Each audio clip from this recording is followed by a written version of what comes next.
What up?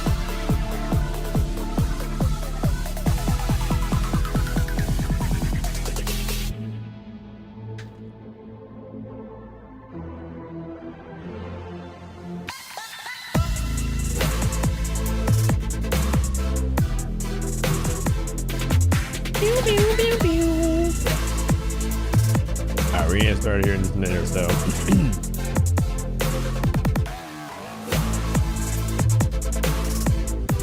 Man, guys, I ran down to like 200 LP today. It's pretty sad, but that's okay. I feel like specifically I was trying out some new stuff. I'm trying out some new playstyles. Some people said like you can try playing lines like this. I tried to play around reroll, and so I tried to be like a reroll like AD melee main today. It was not very good. I averaged like a 6. Like basically you like slam IE and then you like flex whatever you can reroll with it. It was not very good, guys. I think I went I went 5 6 8 6 8 7 7. Not great. I mean, the reality is I just all good though. All good.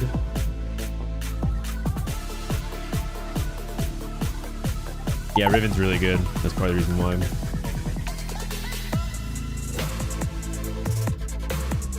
That's big reason. Pew, pew, pew.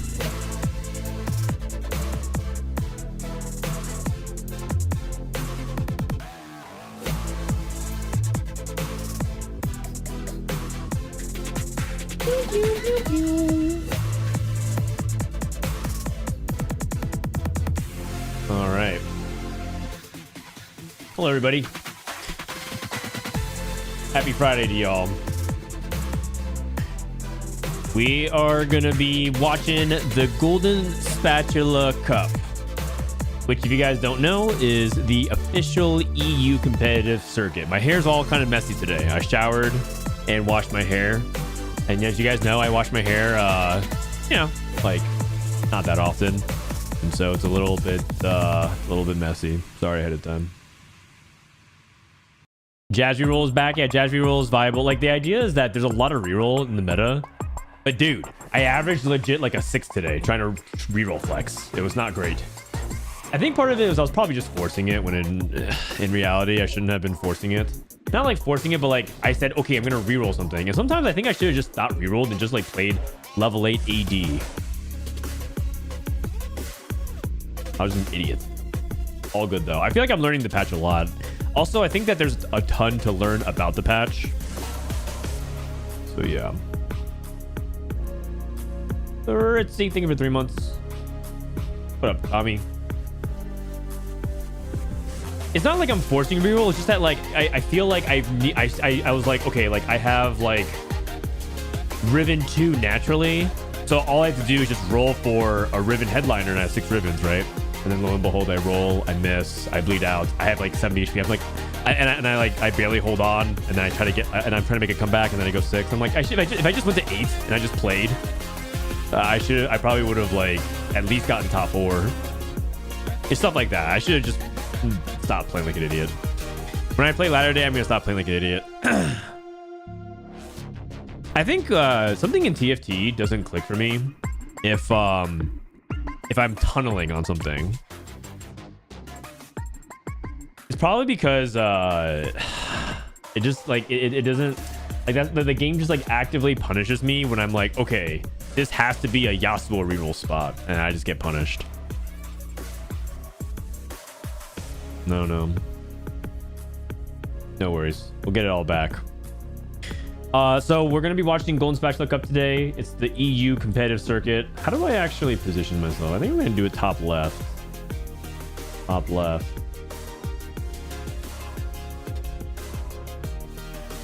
And we're gonna watch on we're gonna watch on 1.25. Man, I'm getting more thugged again. Man, I'm getting more thugged again. Fly building for the prime.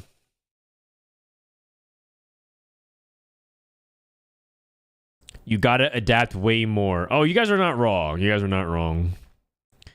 I mean, you guys see what happens when I play more open, right? I climb a lot. It's just I want to try to learn other things. I think part of it is when I try to play to learn, I feel like I try to play. The thing about this set is forcing is a lot harder unless you're like really good at that line. And the way I'm not good at hard forcing. That's just what it is. I'm just a weak hard forcing player. It's a replay? Yeah. I mean, do you want to sit through 7 hours, including ads and yapping? Okay, tell me what you want. Do you want to watch this all in 3.5 hours? Like 3 hours, 3.5 hours? Or do you want to watch this all in 7 hours full of ads and commercials and casters and analyst segments? You tell me. You tell me.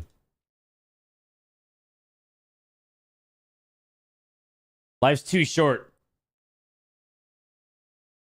Life is too short. Okay, so for people who don't know, this is the official EMEA circuit. They call it Golden Spatula Cup. For whatever reason, the branding has not really taken off yet. Everyone keeps asking, what is GSC when it's not EU? I just think they need to... They probably need to rebrand it because GSC just sounds too... like. I mean, ultimately, they either need to do better marketing around it or they need better branding, which I guess is marketing. So I basically say you can just need better marketing. 7 hours of ads. Well, that's why you watch my stream, right? You know what? It's been like 2 minutes since you've seen ads. Time to run some ads. It's like food on vacation. There's like a comedic bit one time I heard where it's like, you know, like all vacation is just eating and then eating after that and then go take a nap so that you can go eat later. That's all vacation is. You eat so you can eat. All right, so we have Bounty Hunter is not good for a country. I actually really don't mind this augment cut above if you're uncontested AD, but Lucky Streak is just generically good with AP and you can play into Twisted Fate and a bunch of other stuff, so... It's most likely going to be Lucky Streak. But I think AD is probably underplayed. I think AD is underplayed. Oh, we have Heartsteel. Nice.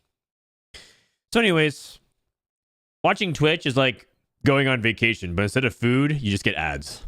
You watch an ad so you can watch an ad. Here, let me finish watching these 3 minutes of ads so that my streamer can sell me an ad. And afterwards, they're going to run some ads. And then wait, there's a bounty. Let me do that real quick. You know what? We haven't run ads in 2 minutes. Let's run some ads. By the way, Twitch is unprofitable. It's really unfortunate Bounty Hunters is so bad it sounds like it wouldn't be. Yeah, I mean they nerfed it a lot, that's why. It wasn't bad at first, and then they nerfed it too much. 7 hours with my favorite TFT streamer whose name starts with F and ends with N. You know what? The first thing that came in mind was Freeran. Or Fryran?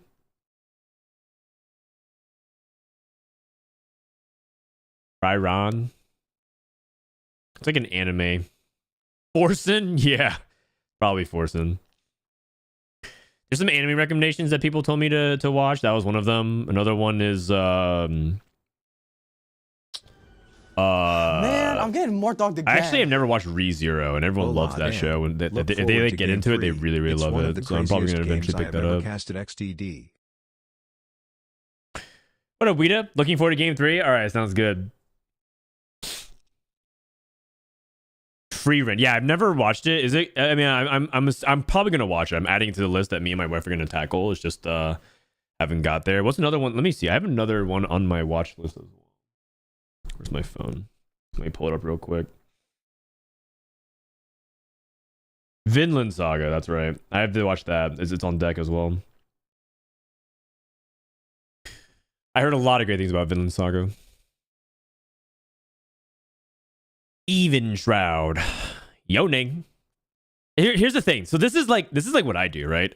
Heartsteel, early Yone, Even Shroud Bow. I'm like, okay, maybe I should force Yone because everyone says reroll is so good. I'm gonna play Yone. By the way, this augment, I just literally played this augment. I literally just played this augment. I literally just played this extended play augment. Guess how many components I got from this? I'll give you guys a guess. I hit a bunch of 3 stars. Guess how many components I got off of this? 2? Oh, I wish I got 2. That would have been great. If I even had if I got 2 components, I probably would have top 3, maybe even top 2 this game. Because you see how I have no items. I was 1 off X3. You know, I barely got 1 item on this. I barely got 3 items on a Mumu. I got 1 single component. I got 1 single component.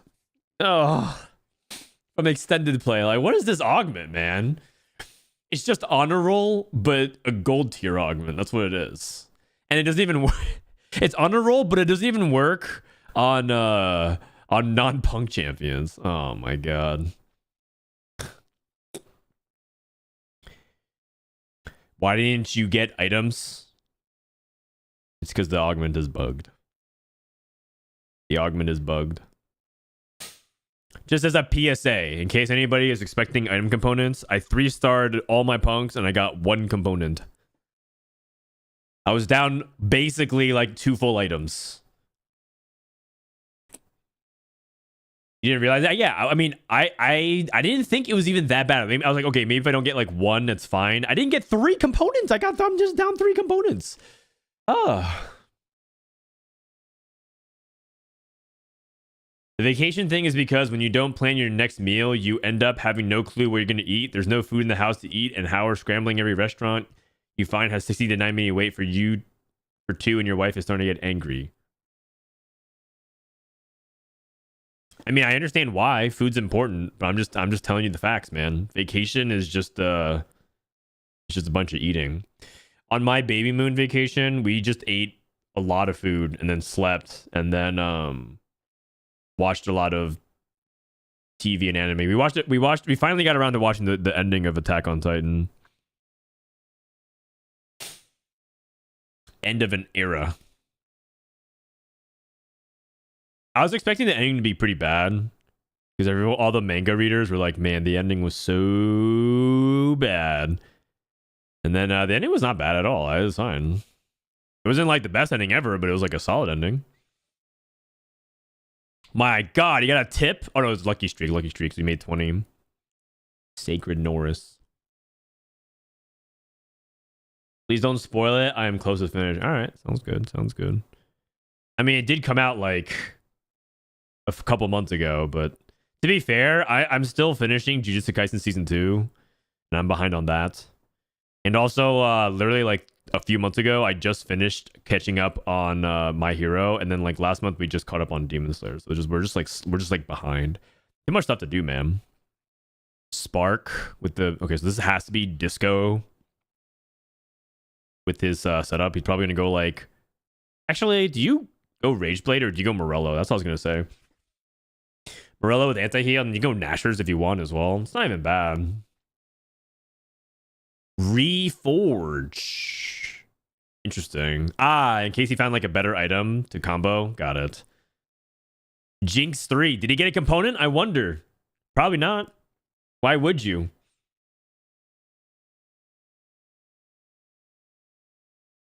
Who doesn't love food? I mean, food is like... Let me turn on a little bit of audio here. Wait, I might have muted the tab. I think this is honestly perfect for Jedusor. You can start turning the corner, get some rerolls in, get some extra Recon level up Bob. units, and use that economy along with the item payout to start pushing himself further forwards. All right, I like having like a little bit of background noise. I want to hear like the explosions and the casters lose their minds. That is not such a huge nerf. It was mainly intended. Let me know if the audio bounce is not good. Is the bug fixed? It is not. It is not. I literally just played a game of it and I didn't get 3 components. Today was me trying to reroll every game and it just was not great, but I did learn a lot. I feel ready to make the other video about reroll stuff. That's okay. I've never been a really good reroll player. This is really interesting because scientists picking up the true damage for at least for the time being.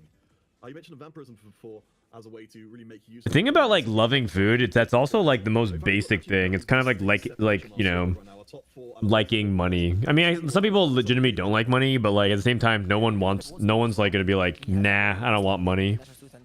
Most people are gonna be like, yeah, I'll take it. Being placed now on carries rather than frontline units like Mordekaiser and Amumu and these units that can actually spread their abilities. Because now it also gives Or like music, it's like a really basic thing. It's like, what kind of food do you like? Do you like cooking, or do you like, yeah, are you more of a like a foodie kind of person? You're just about the consumption of it. I kind of find it hard to what comp could you be going for with this, because I will say one thing. Okay, but I'm kind of fed up going to these like fancy ass places that just have like 2 sentences as their menu, and they're all in like italicized fonts, and you just have to imagine what it looks like and how it tastes. You just have to imagine it. If you go to Asia, they have giant ass menus with pictures all over the place. I'm down for that. The high end experience in Asian food also gives pictures, and it's just next level, man. It just makes you feel like you know what you're getting. But like the Western style is like, here's like a piece of paper that I just like ripped off my notebook and I scribbled something on it, and it's fancy, but I burnt the edges, so it's like very exotic. Welcome to my menu. Yeah, that's gonna really 4 Heartsteel. It's not unreasonable for some of our players who have played. Okay, so GSC, the question will be how many people are going to be kind of going for that disco pentakill stuff versus how many people are rerolling this in this lobby. We have 2 players who look like they wanted to go for disco. Bard is definitely a good temporary holder. This is the awkward thing about putting items on a TF1, is that you kind of want to put these items onto the Bard, but you don't want to use a remover. That feels like a waste. Just to play it for like 3 rounds. If you think about it, it's only 100 HP. No, it also scaled with the Dragon's Claw getting more and more HP. And look at it, Havali just raised the stakes. So that is the first full utilization of Heartsteel we have ahead of us. I love it from Havali. I just run if there isn't a money sign in front of the price. Good. I believe in paying for good food, or like well done cuisine. Like I in Vegas, the big ticket item for us, I didn't gamble. I didn't spend a lot of money gambling or doing anything like that. I didn't go to any shows. But me and my wife did go to a Gordon Ramsay restaurant with a steak in Paris. And I got to have his vintage beef Wellington. Sorry, I was about to burp. It was awesome. Now a lot of other people might think that's a waste of money, right? You're spending a lot of money to like have food. You could have something that's like 20% at less good, but like, you know, 5 times cheaper or whatever. But like, I don't know. I feel like that is like some of the highest experience life has to offer. Like really good food. I don't know. With the Riven competition, but he's not in this game. Tian's the one to run this Riven line down. We know that Lucian in this patch, and Riven was one of the units that wasn't. It's too bad that he probably not going to play around it very long. I think Lucian is actually so good. He just like you just give him like a couple of like a random item here and there, and you just give him some good front line. This guy just generates like 2-3k. I mean, I guess that's a lot of different like champions, but at 1 star he seems kind of reliable. As long as you don't go up against a card that's a Kali that just wipes him out. But if you play like a front to back scenario, this Lucian one can actually do stuff. Coming in, it's a lot of gold generated. And now the third set of augments. If it's a prismatic, this lobby is going to money well spent. Thank you. Yeah, we're going for. Is it Yone 3 or is it Riven 3? He's holding Rivens, kind of making me think he's kind of play for Riven. Oh, we didn't buy sell the Garen. Yeah, I mean, it's looking pretty good so far. We don't have the. Didn't buy sell the Garen. Should have been maxed. Man, this headliner bug is kind of tragic. I feel like I'm glad that Mort clarified and went out of his way to. I mean, like that was a really long essay that he typed on Reddit. If you guys don't appreciate the effort that he went to communicate, then you'll never be happy as a TFT player. But man, it is. It feels bad. So that could essentially translate into a double bloodthirster. Maybe one of them going for the on what patch are they playing? The answer, if I'm watching anything, is 99.9999 repeating percent of the time live. I don't really watch patch games from the previous patch. That's just like a universal thing. Is low on HP. We are starting to see those HP differentials collapse. Sacred Norris, though, is still up at the very top with a. Maybe I should just lie. Hey, we're playing on the multicaster patch. Chojin Nashers onto Sona, and then he's rolling for Vel'Koz. I just start giving wrong commentary. Nah, I know it's just some people's first time in the channel, so they don't know. Can't get mad at that. Shojin Morello Nashers. This is like decent. This is like decent TF items, but the fact that he upgraded everything is like really good. Also, I really like this Lucian holding the magnetic remover. I think this is smart. Doesn't every instance of Lucian doing his thing proc the magnetic remover chance? Am I mistaken? Anyone know? This is game 1, yeah. Yeah, this is game 1. He wasn't really in peril of getting knocked out or anything. He only had a lot of HP left to play with, so I mean, it is a very new mechanic. We'll have to see. Ultimately, he did end up getting the 100 heart. Oh, sorry, not magnetic. Gambler's Blade. Gambler's Blade. Every single when Lucian does his matrix shifting thing, his anime blinking thing. Does that actually doesn't that give you all every single instance give you a chance to activate or proc the Gambler's Blade? Or am I mistaken? And he did see the enemy's composition and slammed regardless. Look at Zyko's board, which we have kind of an interesting Pentakill Akali. Very good. You guys think Pentakill Akali? Actually, let me rethink about that question before I ask it. Yeah, I meant Gambler's Blade. It's every second shot. Okay. Thoughts on all new portals being added right before tournaments? I think it's good. I think it's fun. I think players in tournaments shouldn't get that upset about new elements entering the mix in a game of variants like TFT, where there's a lot of variants already. There's a lot of swinging things. Now, of course there's limits, right? You don't want to patch like an hour before the tournament. But I did see some people complaining about like, oh, we have to play on a patch that's 2 days old. And I think that's like a positive thing. The players probably feel like they don't have time to prepare.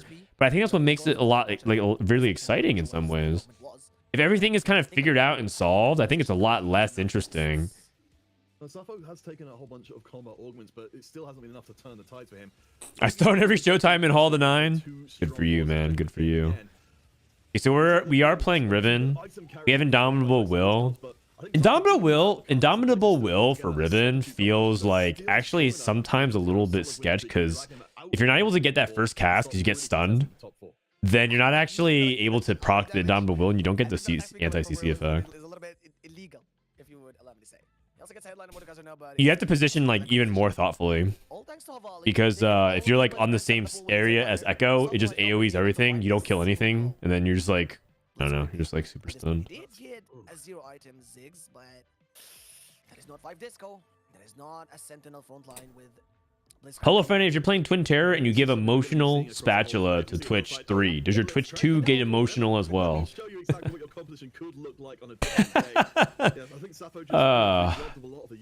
That's a good question. And to be knocked out by the very composition you were trying to put together yourself is really the final insult. But if you get it on one unit, it's only on that unit. If you put emo spat onto your Twitch 3, your Twitch 2 doesn't get it. It's only on the unit that is holding the emblem. The second copy does not get as emotional. Frontline coming in from Havali's board. It's kind of disgusting. That's the only thing I can say, really. And just as you said, going out by the same comp they decided to build yourself was kind of unlucky. I think we need more Crab Raven tournaments. I'm pretty sure someone's going to pick Crab Raven tournament this weekend for KDA Cup. Of Tiana, the competitions I would have expected to have been doing a little bit better than it's ended up being doing. We've got ourselves some way towards hitting up the 3. I also don't understand what is like the best way to take down the Crab Rave, the Giga Crab. Like I've seen so many boards that they're 3-starred, like 3-star country Samira, and they just lose. And it's like, that's over 50 gold and not a single oh jeez. And now he's just down 1 Riven. He has this. Oh, and we have tears and rods. Oh.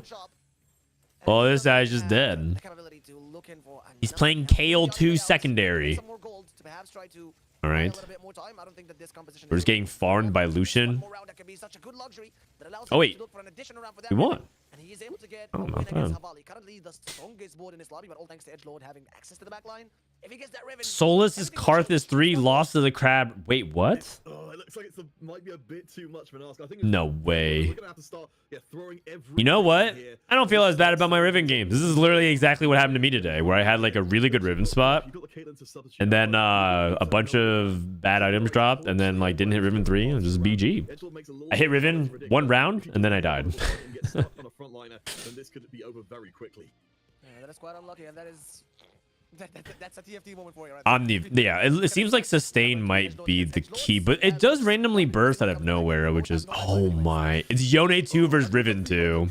No one hit this lobby. This guy held 8 Yones. Badge. Riven versus the Yone there. It turns out the Yone will be that little bit stronger. We have our second elimination, and we've got Scientific and Sacred Norris both below 20 HP. And now Kubikson obviously has to cash out. It's to have that Yone 3 now. Yone 3. Yones are back to the pool. Pog. Still looking to get to maybe look for 4 crowd divers, which could be Soju would tilt too much if someone picked Crab Rave. Soju's gonna be fine. He's actually not really like a tilting as hard as people think he is. Right, I think this is the time where you get to dump the hard steel. No? Soju will probably do fine in this weekend's tournament. Probably. You can't say for sure because you just never know, but I would even go as far as to say he's fairly likely to get through day 3 and go to day 4. Fairly likely. I know today scores have not been great, but trust me, he's actually fun. Yeah, Yone is so cool. Yeah, Fast 9 was his win condition. Pentakill emblem. Maybe 5. I mean, 4 big shots with that Jhin headliner they might have been looking for, and there goes another Pentakill emblem. Someone has to deny that from Zyko, or he's able to get 7 Pentakills in, by the way, with that Akali. Soju clip is so good, he loses because his Ezreal ults onto the Crab. Yeah. Oh boy, looking for the top of the scoreboard though, Havali and Zyko, they're both looking really good. Up to 40 HP, Zyko as well on the win streak. We've actually He doesn't play for content on for tournaments. Don't worry. Sorry, the Ari coming in. He's just gonna turn off. Oh wow. I think He's just gonna turn off his chat and then dial in and go Super Saiyan. Got the chance to bring in a second 2-star Ari after selling the first one. We've got the items for it. He's got the items for it, but he's not being Wow. 3 item Yorick 1. Oh, 2 item. Sona 2. 1-star TF. Blue buff Sona. Oh, he's going attack speed? Oh. Oh man, I don't know about that. Should have played AP on that. I think he would have. He might have even won. Oh boy, I mean, we get to see some of the differences in the matchups here as well. Interesting. Late game Specialisto. X3. This is a bit of a side note, but much like TFT always plays on the live patch, I'm excited for LCS play. Oh yes, 100%. I'm actually planning on watching LCS this season again. Last season, you guys know, I didn't even realize that playoffs were starting because I didn't realize the season had already started. I was just so tuned out because like I didn't watch it on weekdays, and in general everyone's like was kind of down on it. But this season, we'll see. Bot 4. Smooge.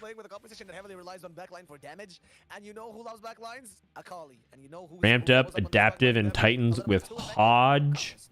With Hog Riven. Hog Riven. Wink, wink. Ignore the entire board and just look at the targets. You finish what Akali started. And there goes Scientific in a bit. And now we're down to Rageblade Runons. You know what's so funny? He's also probably gonna go 4th too. I'm pretty sure this extended play augment just gives you 10 LP. That's literally what the augment does. It doesn't do anything else. It's like, does it give you components? No. Does it give you gold? Sometimes. But you know what it does? It gives you a 4th. That's about it. That's what this augment does. You don't really go 8th. You don't really go 7th. I'm pretty sure that augment is good in tournament. If you're like, all you need to go is to like not go 7th, 8th. You just pick extended play and reroll Punk. I'm pretty sure that's a good line. Assuming you have a start for it. Assuming you have a good start for it. 8 teams, shorter broadcast with less times in between games between analysts. I think else is gonna be a much better spot. I hope so. I hope so. Plus, we're coming back off the energy. Great, pretty solid worst performance. I'm gonna hold back on the word great because be better. Oh yeah, I mean, if you can access it, you're always at the mercy of whether the AP. comply, and it just didn't happen this time. Thank around. you. I think all of our players, with the exception of Zyko, of course, Concussive shells. This next round could end them. Havali in the most favored position gets the 2 I really want someone to use Punk Stat with extended play to try to farm as many free rerolls as they can. I mean, I was in a spot to try and do that, but because I had Infernal contract, but I missed. And again, remember what we said a little bit, Peter? Crowd Divers going back for the backline, and 7-Edged Lords is not looking good at all for Judasaur. Again, this Yone doesn't care at all about how so many executions. Yone. Doesn't care about that 3-star Pantheon. Oh, he had Vex 3 though. Whoa! Even if he dies, he's gonna be stunning the Vex. Not bad. Hey, it's a 4th. That guy got 4th. It's like exactly what I said, man. I mean, it's so Punk is a 4th churning machine. It's just plus 10. No, that's actually a good thing. Like I don't even think Punk should be much better than this, quite frankly. The fact that you can just play Punk and be like, yeah, I'll play a Punk game. It's like a 4th farming thing. Just, yeah, you go 5th. All right, fine. This time I didn't gain LP. One cost, like brain dead, 1 cost reroll. Okay, it's not really brain dead reroll, but like I think Punk is like the easiest reroll comp since like supers from set 8. You just it's very simple. All you do is just do the same thing every single time. Just like that, just like it was in Vegas, he's the one left standing at the tail end of it. Yeah, Twin Terror is what pushes Punk to the top, and it's not even really about Punk. Twin Terror is more about executioner. Punk emblem. From the sidelines, we'll look on sadly at the Punk emblem rotating around. Yeah. The one thing about Punk too is that no one is gonna grief your Punk. Wait, what? We spoke about so many times how the Pentacle and how the executioner Akali followed up. I was gonna say the interesting thing about Punk Emblem is that no one takes it from you, but this guy took Punk Emblem. What is he playing? What is Zaiku playing? That have free backline access with the edge rolls going in. So I think that Kubik's on could win this lobby easily because he essentially counters Zyko's board. We shall see. The positioning is going The to be Florida crew. Well, Kerem moved to Vegas, but yeah. I'm going to join us, hang out. I asked some other people as well. Iniko will be joining. I asked Ramblin'. Ray's going to say he's going to join part-time.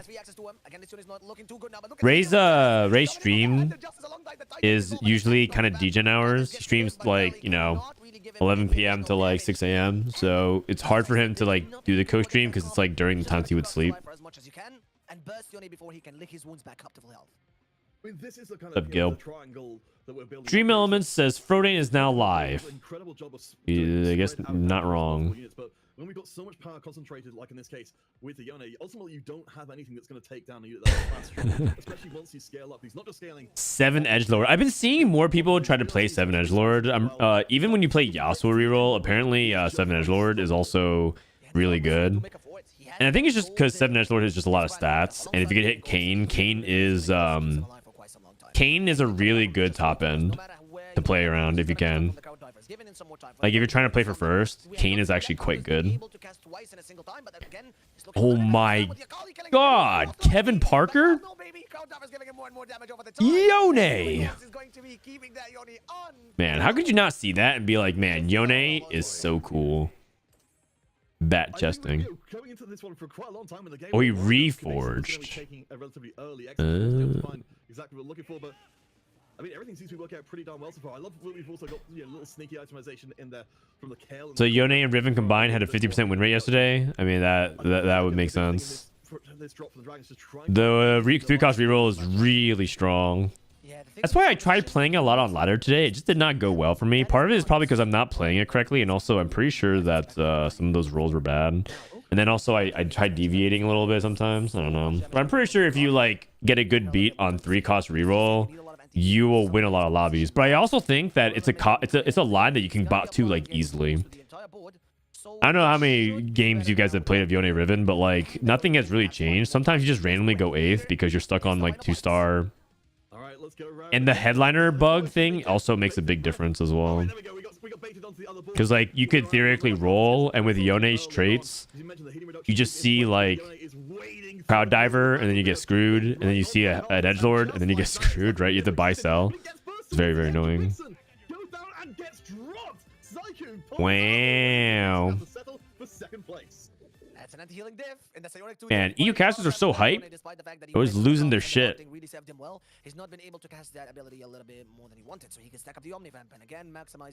Sometimes Yone pops off, sometimes it's just the best. I mean, Yone usually pops off. He's positioning dependent, and also it kind of depends on like your setup. If you have like really good augments with him as well, because he kind of wants combat augments. If you have like pure econ and items, Yone kind of gets outscaled because he doesn't have stall and time to get there.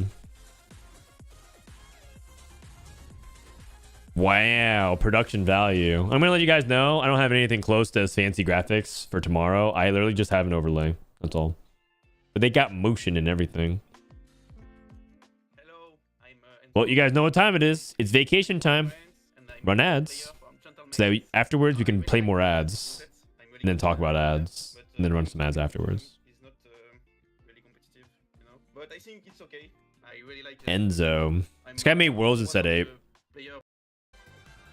You see, there's a guy that FF game 1 and got DQ'd. Wait, what? Wasn't he already eliminated or something like that? I did see that he FF'd. This guy said he's bad at everything except TFT. I feel that. That is a mood. But then what happens when you run it down into TFT? That means you're bad at everything then. There's the part where people say like, same, except I'm not good at TFT either. After that amazing start in our first Golden Spatula Cup in Remix Rumble. Now, top of the show, we were talking a little bit about the comps that we are expecting out of today. We did see the Ribbon, we did see the Disco, but I feel like we saw a little comps that we are expecting out of today. There's a lobby where Riven player 1 versus Ezreal 3. What? Less Karthus than we originally anticipated. We don't talk to me. Player isn't showcased here. It's not because they didn't qualify. It's just because they're not in. How many players are in GSC? 64 or 128? Man. So I'm trying to fast forward and get to the game. I'm trying not to cut in the middle of it because I don't want spoilerinos. Look at that. 2 hours. Hold on a second. 2 hours into the broadcast. How many games have we watched? We watched one. 2 hours since the broadcast has started. Let's check in with our full lobby overall. So as we mentioned, Skipaz, And you ask why we don't watch it live? There's your answer. as a former GSC champion who's been out of circulation for a little bit, who so as well There's your answer. Frodan, why don't we watch it live? Second places in their first Bro, round. 2 hours for one game. Seeded up against each other, meaning that, you know, they're all coming into this We don't, I'm just messing around. I know I know exactly why it takes 2 hours because there's a countdown. I'm obviously being dishonest about it. I'm just trying to frame it for just because it just sounds funny. I really like adaptation on Yone. Oh yeah, do you guys know that AP Yone actually is kind of a thing? What does that mean? I mean, Actually, let me look at it real quick. How good is it? Yone 3 with that's an immediate burst of power in because How diver. tricky to get the country online without burning econ early on. But yeah, for other players, we'll keep our eye out for them and see if any of the rest of them have got the ability to turn into a good comp, or if they'll just end up throwing in the bin for money. Alright, goes to Tomkench. He might not really need such a country headliner if he's able to get a Katarina in one of the next shops. Or, if that Tomkench headliner also comes up, it'd be really good for Kesman. And the fact with 3 cost Oh, champions... well, I can't really pull up stats. But I remember looking at it the other day, and it's like AP on Yone actually was not even that terrible. Not that you're like happy to go out of your way and slam it. Like I'm not looking into it. But there's a spot where someone had death cap on their Yone, and I was like, what? And then I thought about it, and I was like, That's actually not the worst thing ever because death cap gives you bonus damage, and then you also scale the omnivamp. I'm still not happy to do it, but like in terms of like the worst possible items, there's worse ones for sure. Like these units, we've got big shot potentially online very, very quickly as well. We could put together a Heartsteel board that can not only, you know, grab a few stacks, a few bits of extra money, but also hold on to a lot of HP as well. Why do people play blue buff Urgot? Cause it's Biss. Oh, is it? I thought Urgot with blue buff was a meme because of the window lock out thing. Is it actually good? Let me see. Urgot 3. But you kind of end up sacrificing some of that economy? Is that a 3-star Cassante angle? I don't know if it's Biss. Yeah, I don't know if that's good news or bad news there, because that's I don't know if it's Biss based on the data. You've got the Heartsteel, you know, pretty much ready to go. The Clutter Mind to send you up the levels. Hold on a second. It's exactly delta neutral. Maybe I need to look at specific filters. I don't have time to look this up, but you tell me blue buff Urgot is Biss? Killing Tears, I can see a reason to kill Tears, but don't you want to put Tears on Vex? To get that lovely little triangle in the middle, you know that one with the KDA. Tears on Vex sounds pretty good to me. No, the triangle shape thing. Sorry, I'm bad at mathematics. And then, I mean that was geometry. Holy moly, I'm so bad that I don't even know the name of the subject. That triangle in the middle can also work with keepers pretty nicely, and you need to know that it also works very well with the. Is adaptation Adapticone? Yeah, it is. I think that's what we're talking about. Rich get richer. I mean, do we just sell? We just sell a 50 here, right? We're not even gonna get the Heartsteel. This is crazy, and of course, richer means that he could even store up even more gold. Okay. Thank you for selling ahead of time. The open forting isn't so much of a thing now, just because you can be punished so much for it. But Oh, you're saying because you're trying to play around Twin Terror. Got it. If you're in a situation where you have to play around Urgot instead of Vex, okay, understood. I mean, I just try not to play country if I see a Vex Twin Terror player, but maybe you have the spot for it. When playing Yone, do you slam even shot on Yone or Mord? Oh, you probably want even shroud on the Mordekaiser. Delta's insane on Yone with even shroud. Yeah, you probably want it on the Mordekaiser.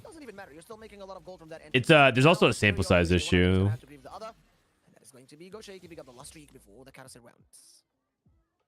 Make sure your filters are correct because you could be having Yone in like it could be like the amount of times where Yone's played with like Riven, for example, where you hit like Yone 3 and Riven 3, which is like the super high roll variations.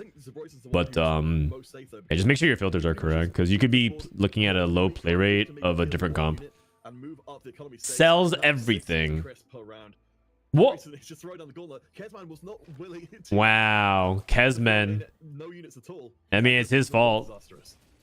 Yeah, and just if you don't know He the actually would have international won boys, that fight if he basically, sold all his that happens Tarek is as well, that because homeboard always only loses, one of right? them are open forting, who wins? Well, if you decided to open fort in a lobby where there's another open forter, So yeah, that's you are now under the mercy of RNG gods because Oh wait, you're right. It's a tie. They patched that. Oh, they patched that. Oh, you're right. You're right. You're right. Just to correct that, 'cause this is really important, is both I forgot. I lose, they forgot. both lose, My bad. their streak. They both mean coming out of it with nothing, which is why I haven't actually like open forted, like true open forted. So I that slipped my mind. You are totally right.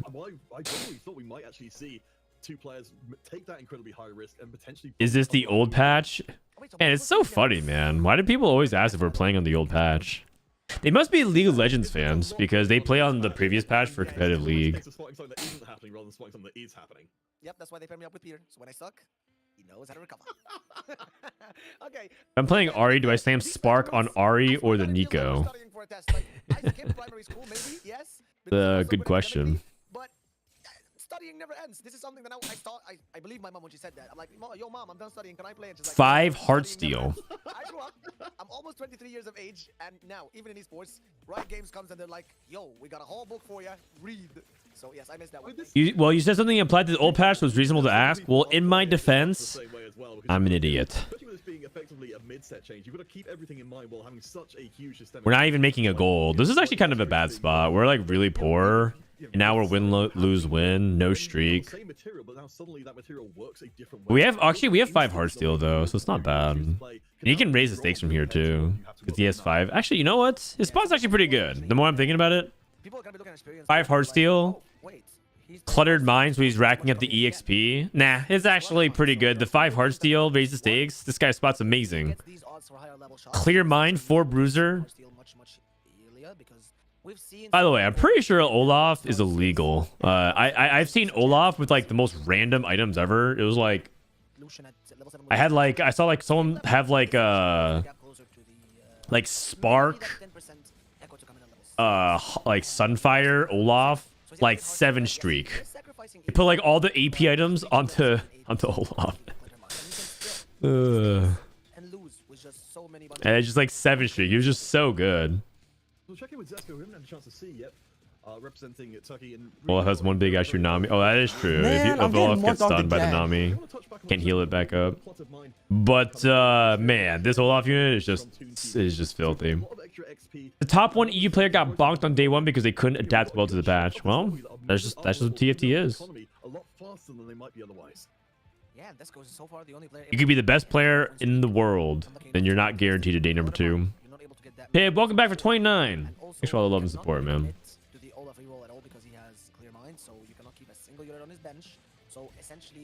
I think Olaf needs to augment to be good for 3-star. Oh yeah. Today, today I had a game where I had 7 Olafs naturally, and then I rolled, and I didn't hit Olaf 3 until the end of stage 4. I actually almost went to 5 or 6 naturally. It was very sad. I was in Dishup's game, and Dishup was just laughing at me. He's down at 72 HP, which He just said, "Too bad." Several other players, Goshe and Kesman, are both down at similar amounts of HP, but they don't And I have went 70 eighth. gold in the bank, and they don't get 7 interest per round. But I had Gargantuan Resolve Titans on Olaf at 2.5. It was disgusting. It was so good. Would have been so insane. 5 plus streak, you raise the stakes, you keep on losing, you have rich get richer. That would have been just extremely nuts. Well, we talked about some cards before where Bebe was right about what? I think it's fantastic. You've got the card to mind for sort of effectively giving you Milk having low APM. how to spend it on XP otherwise, and to get a second revenue source here like the Heartsteel as well. Heartsteel 97. Then you're set up for a really good late game. That's a lot. Yeah, now the second set of augments come in. Raise the stakes. Raise the stakes. 97. Raise the stakes. Stay. Raise the stakes. This really directs how the game goes on. Yasuo's hidden broken. I know a lot of people will be rolling Yasuo. I played Yasuo and I was doing so well, and then I took Golden Egg for fun, and then I stopped doing very well. Now Spirion, he has not really. Don't take pro tip. Don't take Golden Egg. Absolutely horrible. Specifically when it's a prismatic lobby, if you choose it at first stage, it's at 4.8. Raise the stake. He cashed out, bro. I think You have 5 Heartsteel. Come on. He's gonna be getting a lot of these Come on. Oh my. What is this guy doing? He has 5 heart steal. Isn't this the... Okay, correct me if I'm wrong. There are better players in the chat, but like, isn't that the ideal spot to raise the stakes? What? Isn't that the ideal spot to raise the stakes? He has 74 HP. He can afford to take the hit, man. You always raise it. That's what I thought, man. What was that? I'm not going to war with this guy. Aliens invade. World is finally united. But you find out Experion is your brigade mate, the guy that's in your bunker with you. Oh man, this guy's a coward. No, thank you. We are doomed. You don't have that dog in him. Yeah, exactly. Very conservative. Very conservative. In the first place, it looks like Zabrosen, the potential candidate, 7-round loss streak, and the 70 gold, the 7 interest. I actually think he can. I think in a week or two, people are going to decide that raise stakes is unclickable because of how much damage you take. Well, I mean, it also kind of depends, kind of what Lelouch is saying, which is like, if some people have terrible boards, you don't think you can lose streak. That's also another factor. But if he's down a prismatic, I don't know. 5 heart steal. I don't know. I feel like you always go for it there. Easy for me to say, but I feel like you go for it there. But it's okay. You still have the first big order in the carousel, and there goes a Spatula. He might be looking at now. I will say one thing is that dude, this guy's got Soju here. Oh, we got a spat. What's Brojan playing? Pentakill. Man, Pentakill emblem Akali is just a different kind of beast. She's a different kind of a menace. Whenever you put the Pentakill emblem on her, she turns into a 1v9 machine. I'm not sure really if it's weak or strong. We've not had enough time to be able to study the tempo of that emblem because of the blink. Infinity Force. What do you think, Peter? I think that it took a massive hit, but I haven't really seen it in action. Is the true damage emblem? Who is he talking to? I'm talking to my Twitch chat. Oh yeah, no, definitely. It's just a step less strong. And I think maybe does anyone know if Double Trouble Lulu is good now? That's what like the new Reddit comp. Like a lot of people think that Twin Terror Lulu is potentially like the dark tech because they buffed the hyper pop, and Lulu should like theoretically make the Lulu buff the other Lulu, and you have this like recursive loop going on, loop if you will. What's the board? As many hyper pops as you can, aka 2 Lulus and Ziggs, and then you just play like Echo plus like KDA or something like that. But kind of what Raptor's saying, like if you get like Twin Terror, are you really gonna go out of your way to play Lulu, or are you just gonna play like Vex Twitch? I don't know. It's a really good way of marking territory, but Zesko's marked his territory up at the top of the table, almost going through 2 hologram. Oh shit, this guy's got the tech. Hologram Lulu, I can see that. Whoa. And the mana percentage increase isn't even really. Wait, does it? No, that's Trickster's Glass. I think hologram doesn't have. Let me see. No,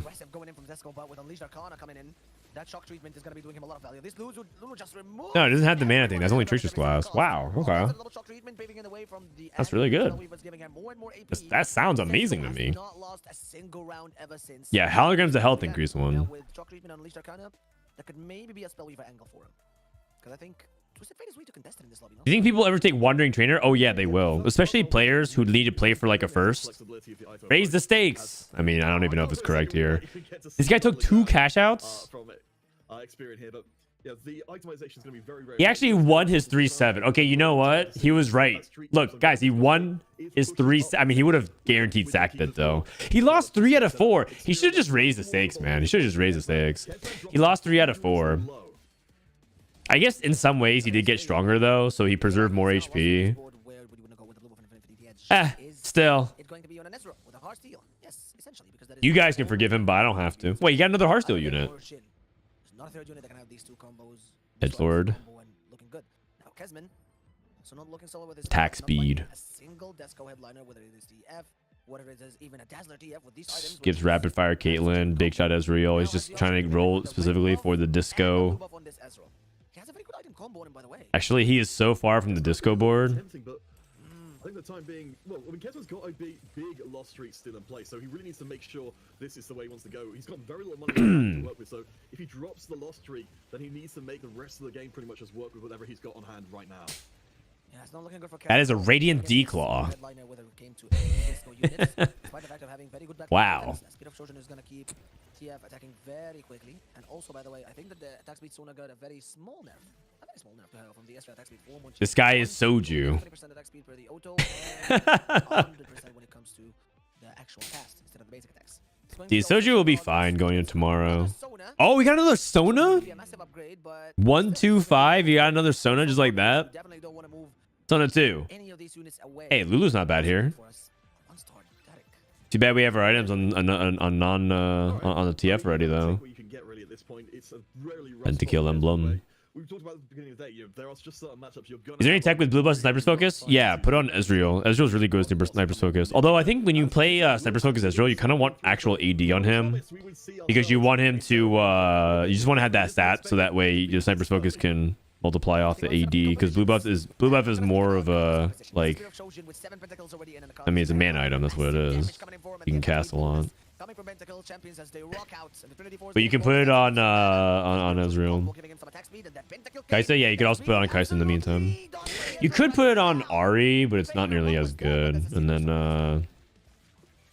who else? Oh, low key. It's actually insane on Kiana as well. Blue buff Sniper's Focus. If you find a way to get it on Kiana and you have a good enough board to support it, blue buff Sniper's Focus Kiana is actually kind of insane. But I really like the ball we've got going on here. We've got some really nice items here for us. That's very idealistic because that means that you have already a really good carry that to rely on besides Kiana. A luxury. I feel like 80 backline flex seems too weak with all the backline access comps. Yes. There is belief that, okay, you know what? There's part of what makes it hard is that I can't really share other people's texts, but there's discussion about whether or not it is bait to play AD this weekend. And I'm not going to really comment further on that because I don't want to. I don't want to spill it. Specifically designed to completely ruin your day, just as you were hoping you might pull off some sort of miracle comeback, and you're sent out in 8th place.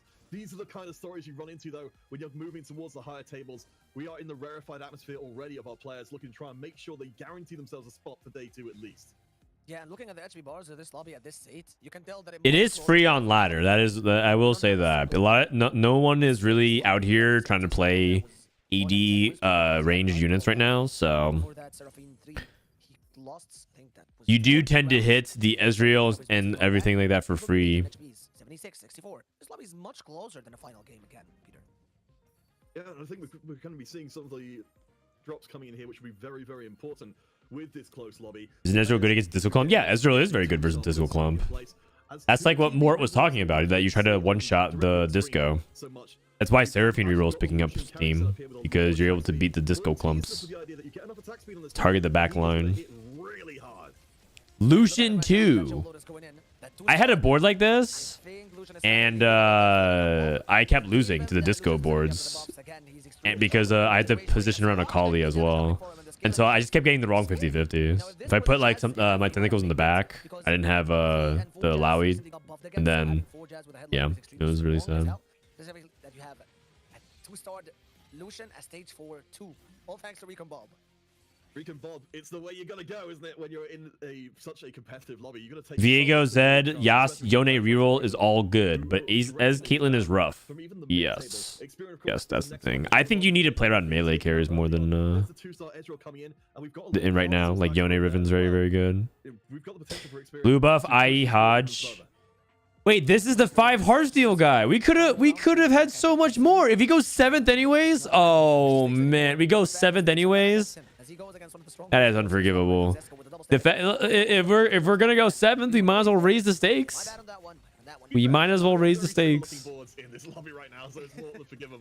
I feel like blue is like so much weaker now though.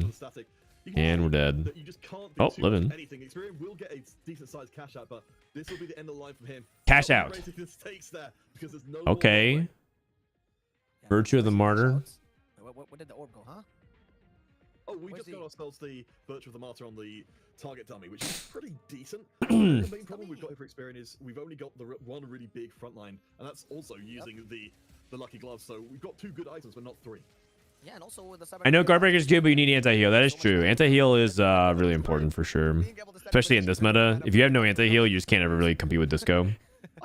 I think these dummies should have a little taunt. What happened to Spot was so insane. I mean, hard to say. I feel like in general, when I watch broadcasts like these, it's kind of hard to always tell what's going on because you're jumping in the middle. But I think he had an opportunity to play for a really high cap, and instead he took a safer option, and he didn't cap very high. If you're gonna win with like Ezreal, you have to be like so far ahead. All thanks to that. It's not like you can't win versus those capped boards of Disco and everything like that. You just need to be like so far. You just have to be like really, really strong. I mean, this is so Like level 9, hit everything, and even then, there's still some matchups that are just like the Karthus and Kali just farmed you. Is Seraphine reroll real? Yes, it is. But Zesco is moving back up the table, even against the comps that are supposed to be beating him. Yeah, you would think that this fight would go in a different way because essentially even Shroud. Why particularly on a Kali? What do you mean? Shroud is extremely good against Disco composition. Yeah, that one. Thank you. Does really well against the Disco compositions because it. Disco going bot 4. Stuck on 8. Disco stuck on 8. No Alawi, no Sona. We're playing 4 Dazzlers with 1-star Lux, holding items. This is how Disco bot 4s. Well, let's see Scapeus looking into 2 Rage Blades and a red buff. No AD Lucian. Lucian carrying a lot of the excess items. The Ezreal doing a pretty damn good job. All right. I mean, it's cool, but man, that feels so bad. Dodge. Will drop down to single, single digits, a single HP. Yeah, now I thought that this would have been a delayed damage. Thank God it isn't. And Square's now down to 1 HP, just as he said. Yeah. Okay, we had Zac too. On the Zac. And Zac, by the way, received some recent buffs alongside with. I wish everyone played Seraphine reroll. The world would be such a better place. She is cute, unlike Twisted Fate or Karthus. Karthus is kind of cute. By a massive hit. But that DF takes a lot In like a Grim Reaper-y kind of way. And like freaky Halloween. Like I want you to spook me, but I don't want to actually die kind of way. Potential of the Unleashed Lucian. You can see he just shrugs off the Lux laser. Oh, okay. I see you, Lucian. I mean, that was just because Skip had a very low power Disco. He was playing low roll Disco. Low roll Disco is actually still kind of bad. Very much. He goes 7-3 sometimes.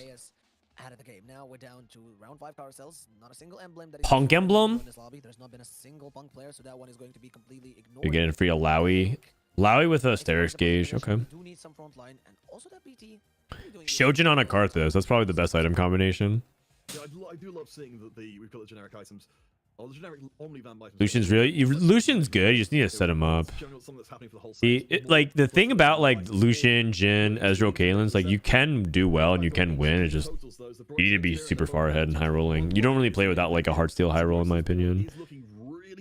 Or like portal shenanigans. The standard way you do it is like really hard. Not impossible, just hard. And the higher degree of difficulty and conditions is what defines strength in TFT oftentimes. So when someone says something is weak, people take it as if like the high-end capped version doesn't win or can't do well. That's not true. What do you mean Gnar reroll is weak? Look at this Gnar 3. It's like 5 super fan and like perfect items, and he has it on 2-2. I think as well, just making sure you keep having the Ezreal manage to survive through that rain of fire and come out of the other side. It's like we often define weak as like the consistency of the comp, not that like it's not capable of ever doing well. Even the worst comps in the game wins like 7% of the time. But because 7 does not equal 0. Trying to battle to get into the top 4 at all. Now look, experience board now. Peter could be either him or Gashai going out of this lobby if they go against Lucian 2, Viego 2. Lucian, Viego, Kate. Double Kate. Interesting. Yeah, this is an example of what I'm talking about. He's actually high rolling so hard that he actually can play like front to back AD because he actually has a good enough front line and he has enough HP to kind of play for it. Whoa! Hog. That Lucian was kind of cool. That Lucian was kind of cool. Much longer. That animation just absolutely went ham with the amount of XP. Are you watching Goobum stream? Oh, no, I'm not. I'm not. Wait, is that actually literally what's going on? That's a funny coincidence. If they faced each other, but no. Both of them went against different boards, and now you can see that Zeus was bored. Has to go one. Wait, that's actually a really funny coincidence. The only cap that you could go for here is for either 5 KDA or 7 Spellweavers. You cannot have both. No, I suppose that's the frustration thing. Don't be mean to Gnar. No, Gnar's cool, man. I even put Gnar reroll on my tier list for the noobs on YouTube. I put it at the very bottom. That was the very last comp that I mentioned. And I just put at the very bottom of the tier list, but I put it on there. We've got now up to 2 hyper pop for a little bit more punch. YouTube people really like having like bad comps. They specifically said like, I like when you put bad comps on there because it makes me want to try it. And I'm like, all right, I'll do that. Such a good option here going for This Bard reroll thing. People play MF more these days. Also, range blade could be very good. Yes, with They play MF more. for the Seraphine. And against the board that essentially has And also, if you want some real tech, I'm pretty sure when you reroll MF, unless you're playing Batch Jazz, baby, I think the secondary priority might be Kaisa for damage. Ooh, Teriyaki. Poggers. Thank you. I love you. I'm pretty sure Kaisa 3 is actually not even that bad. Man, look at this, guys. Teriyaki and fried rice. Oh, man. For those who don't know, teriyaki is like a big Seattle thing. Like, Seattle loves teriyaki. There's joints everywhere. And so it's like cheap, affordable, and delicious. The first cast is what makes the Lucian cap out so hard. So if he's able to get the Shroud, it could be very good. But he's actually against the clone. Okay, and now it's Zeus against Toon, which I think Toon And Foe, yeah, I know. It's going to rely on the illusion just having enough. Yeah, MF Jeevan with Kaisa, because you play MF anyways with the KDA for the synergies. But instead of prioritizing like Bard to hold secondary damage items, you just give it to Kaisa 3. Give it a try. Let me know. It might be terrible, but if it's terrible, it's not my fault. Just as you said, the only backline access he has is through that Ezra with the itemization he has on board now. But I actually think it's not that bad. Just one Jhin, maybe a single Kaisa. One of these two has to solve that problem of 4 big shots. I think just having just a little bit more damage would be fantastic. Here's the though. From 24 HP, we know this is not the matchup. Yeah, it was cool. I know. It's supposed to snow. It was really cold today. I opened the door for like 2 seconds. I was freezing. Seraphine 3? Wow. Chusu. Yeah, Juso's board doing really well now. I never would have expected the Seraphine to do that. Seraphine 3 Ghost one? Guys, is Seraphine 3 broken? 2 bears, 1 stone. Now you need just 1 Is it actually S tier? Going in for that board. And that's a very close Lucian 2 going in for Toon as well. Infinity Edge does very well with Jewel Lotus, so he could be looking at it. And not a single poppy. Cisco decides to go for another static shiv. How long until people start saying Seraphine players are brain dead? Or has that already started? That's what they call absolute shock treatment. 3 static shivs. I mean, why not, right? Why not exactly? Allow you to. So it's not going to be an irrelevant amount of extra damage coming in. I like that we've got the 3 items. Did you try Seraphine 3 and win 5th? Sorry, it's just funny because everyone says Soju tried it and then went bot 4. That was literally me today. You know what? That's why Soju's the best, because he's so relatable. Also anti-healing being applied on the entire board, and he's now against the Desco board that gets fully shrouded. Should do him such a very good upgrade. Against Desco, you do need anti-healing, and this is something that he lacked in the final fight. So essentially now with the 2-star Ziggs and with the Morello to make it coming in, this fight should look... Man, this Ziggs 2 is gonna punch. It's just gonna kill the TF in the back with the Seraphine. Boom! Wow. Okay, I know people are looking at Seraphine, but like this Ziggs 2 is actually insane. He's so strong. He's so strong. I really like it. Once we get back to looking at it again, we'll have to go through it in more detail. But Platoon has managed to find a... What did you miss? We are on 3 big shot right now. We've got A chance at finding true love. Our casters on double speed? Oh yeah, we're watching at 1.25 because we could watch at 1.0, but it's a 7-hour VOD, so try not to meander too much. Yeah, he decided to sell both of the poppies before this fight. So need to be 2-star before it comes on, or the 2-cost Bruiser Spellweaver giving Bruiser. Oh no, you can play Sona 1.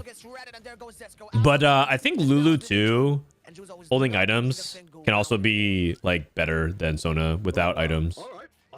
Although I guess in that situation, how would you have Lulu 2 with items and Sona 1 without items? But it depends. But basically, Sona's good. You can play her. Because remember, Sona has a passive that's also good.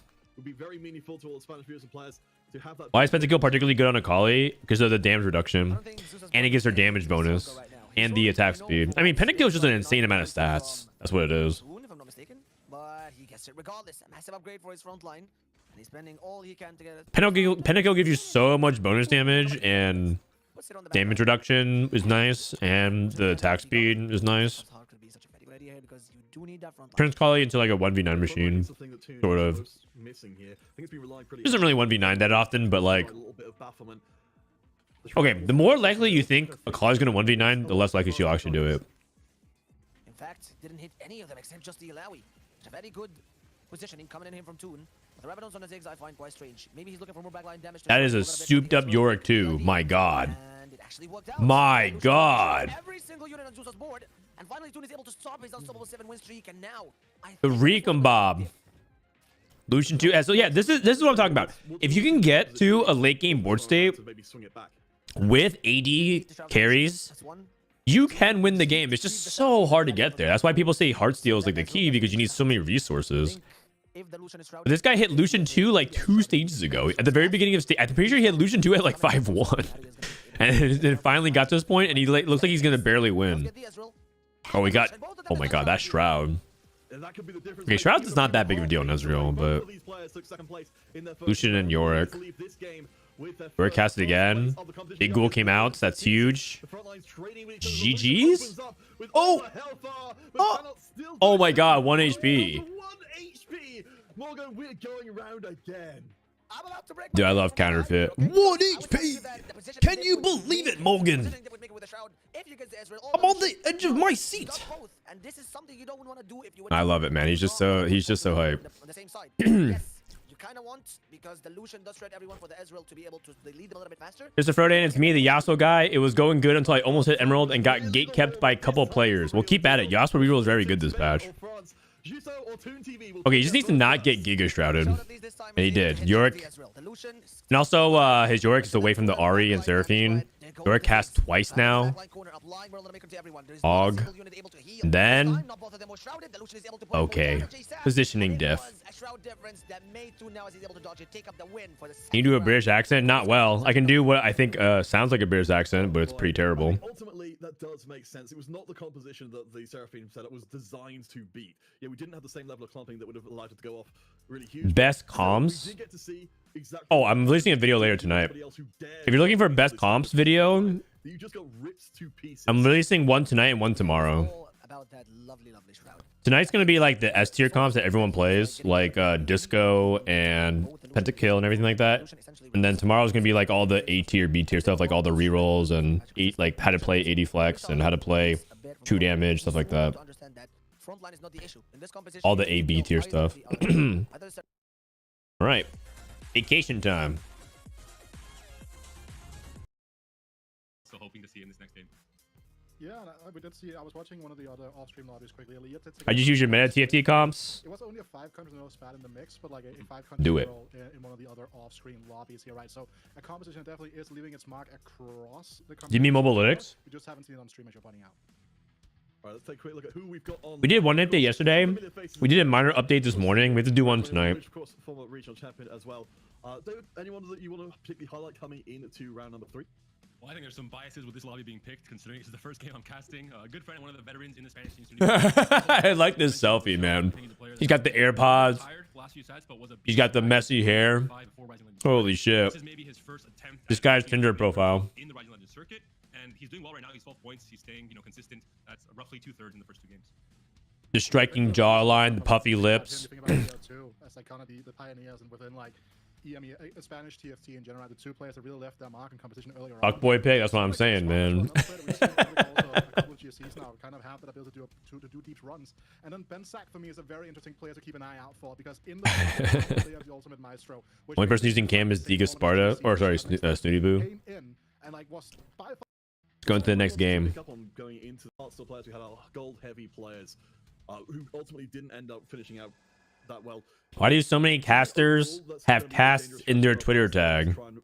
Because their main username is taken. So if their username is like, you know, Morgan, for example, I mean, no offense to Morgan, but that's a pretty unoriginal name, especially to have as a username handle. So chances are it's going to be another Morgan. So what do you do? You're like, well, I can do like a different variation of it. If you just do cast, it kind of shows like you're the Morgan, the guy that casts. That makes sense. quick second ago, right? But now the spats are fully coming into the mix here now. So something like KDA, You gotta have something more unique. Like Demacian Raptor ain't. You know what's so surprising? That someone had Demacian Raptor the regular username. Why did he even brand TFT? On the bench, one of the stronger openers, stronger. I'm pretty sure you could have gotten the original username. Just biggest buffs. It's kind of an early unit coming in with a heck rim. Spatula Lobby. Oh, you know, I actually think that Spatula Lobby, I'm curious to see how many of our players decide to hold their options. you could just probably play off the meta. Like everyone plays a pentakill. That means they're all not gonna hit it. You just hit 8-bit Lucian or something like that. You are good to go. It's going to make a huge difference as to which lines our players need to consider. Even loose streaking early is an option if you want to try and. But it is pretty cringe. I do agree. Yeah, I like 8-bit. Also, I don't know if I believe this. Yeah, I have yet to try it out myself, but I kind of wonder if you can like force Punk. Probably not. You probably need the correct start for it. But like 6 Punk is also very safe because if you assume everyone's just gonna like, you know, basically slam pentakill emblem and like be kind, you know, whatever, then why not just take like a free top 4? Like just get out. Like don't even worry too much about like playing for the high roll. Just take a very safe top 4. You know, of course, we have to be talking about ways of replacing the lost streak gold. Patient study something will be. Is 6 Punk good? I mean, I think it's better on this portal for sure by like a lot. This level of play, players are scouting, players understand. But we'll see. Spots lead to certain comps and don't want to usually play a comp contested, like ribbon reroll, for example. So slamming certain spats early is a way of indicating to the rest of the lobby, hey, I'm dead set on playing this. If you want to contest, we're gonna hold hands. Great, you can do that. But most of the cases, it will be respected in lobbies of this caliber. So Patient study. Interesting to see at what point players are committing and what they commit to. Yeah, especially also at this level, right? We're talking about this with player scouting, etc. When you look at the Lucius position, it gets that early. Urgot has the early IE on the bench as well, right? No one in their right mind will keep their the real Chad move on going for that country reroll here because that pretty much no matter how much they get blue streak for the fawn. The second he gets just a singular cloak. And it's going to be a lot less high priority than some of the other components. Okay, not really. What about country? Is anybody playing country? The new country emblem. 7 country, the big horse. Yeah, but a good early board being propped up by the newly buffed Olaf. How do you feel about frequent flyer early game, but using Punk to get proc before rolling? Emblem is the obvious one. We've seen it already in the first 2 games, and obviously reaching Pentakill 10 is one of the crazy. That's a pretty convoluted way to get it. I think frequent flyer. Oh, sorry. I was thinking return on investment. Frequent flyer versus return on investment. I gotta be honest, I haven't taken frequent flyer and Punk. I don't know if it interacts the way you're saying using Punk to get frequent flyer to activate and then ditching Punk. I don't know. I guess like that probably is fine. It's probably actually a correct way to optimize it. I just never been in that situation, so I'm thinking about it for the first time. Great tempo play coming from Big Spot, and also David, you're a big proponent of kill reroll at the start. Punk will bug out frequent flyer. Oh, okay, well that doesn't surprise me. Wait, I'm gonna delete that tweet. Let's forget I ever said kill reroll was good. I was just baiting competition. You know, I was playing on the Wild Rumble ladder race. I had to make sure that my fellow emo can be good too. Yeah. That was the only reason. Emo's probably the most flex. So now so that's the way I see it, right, David, is that you're trying to work towards like your NA earlier life, right? So you're trying to like make EU West weaker because you can still go and claim NA when like they again start thinking. Actually, that's not even true. I think Pentakill is the most flex. Well, there we go. It's very clearly that you want to put Pentakill on a Kali, but in terms of like splashability, putting Pentakill in any comp is good. So has slammed down the 8-bit emblem, so we know we've got potential to even, you know, if this goes long enough to see that game-ending 8-bit cash out. this is really kind of, again, what I mentioned earlier in the game about trying to send a message to every other player. You have an open cloak, you have 8-bit already online, slowly stacking that up. You're going to try and hard force Ribbon. Is it the right play? Maybe not. You might get unlucky in your second augment, despite the first one being very good. But it sends a signal to every other player in this lobby, hey, I'm playing Ribbon reroll. If you want to contest, you can do that, but it might not be a good idea.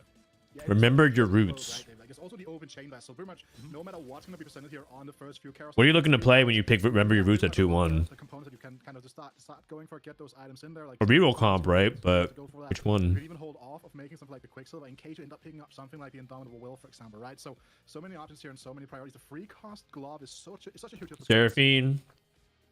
Not too shabby at all. Do you want to take note as we Edgelords. our first carousel? Think Spatula up there, undefeated. Lelouch did pick up the early patient study. And the kind of Seraphine makes sense because the stats that you get from Remember Your Roots scales with KDA as well. Kinda nice. For the time being. Quickly going over some of the slammed spatulas already. Diga Sparta and Snooty Boo have a pentakill emblem already slammed, so they're very clear the direction You they're get going. HP for Remember Your Roots, and KDA gives you an HP percentage buff, so it helps there. Still in, and how much he's able to make use of that, because we saw Experian last game, 5 hearts still very early, still only ended up 5th place. And that's actually a line that we didn't really talk too much about when we started discussing. Yeah, Jax is not bad too, but I don't think Jax is very popular right now. Your late game board most of the time either way, right? Because it's such a high risk play, and you have to kind of center around Ezreal to a certain extent right now. And Ezreal, while he still does a lot of damage, he's kind of been brought down just a little bit from that last patch in terms of like how the stats have lined up. Especially on a Spatula portal. Well, sorry, There's also, oh, sorry, I don't even think Jax wants a single Spatula. And Yone into the late game just to have that extra run to catch up, but I agree. I think Ezreal's the more obvious choice usually. I can't think of one. Well, we have seen the 8-bit emblem being slammed by Scrambez. Yaz is now gone, so like, what do you even do? Right now, even if it doesn't necessarily have it already. I know we've talked before about how running the contested lines can be potentially be very, very Raise the dangerous. stakes. Oh my god, 4 heart steal with an emblem? Being an 8-bit contested lobby. Giga Chad. About dangerous there. Raise the stakes. I'm gonna echo that around that. Raise the Because stakes. just like- Yeah. Oh boy. Yeah, and this is something My wrong god, with he even looks like a Chad Giga is Chad. to the game now with that being in the mix. You even has Ben Sack. Even looks like a Chad. Someone that's below you in HP right now actually is in a much like could just end your streak here, but hits Ishtar Hakami, who is a player we haven't spoken too much about so far, but we will get into him later. Purposely sacks. He could probably do the mercenaries trick. You have to lose now. The mercenaries trick was to place the emblem onto a unit only if you knew that you were going to lose. So you played 2 out of 3 mercs, and you put the mercenary emblem on at the beginning of the fight if you knew you were going to die. Or country emblem. Or lose, rather, not die. Jordan loves gambling. Oh, I love gambling.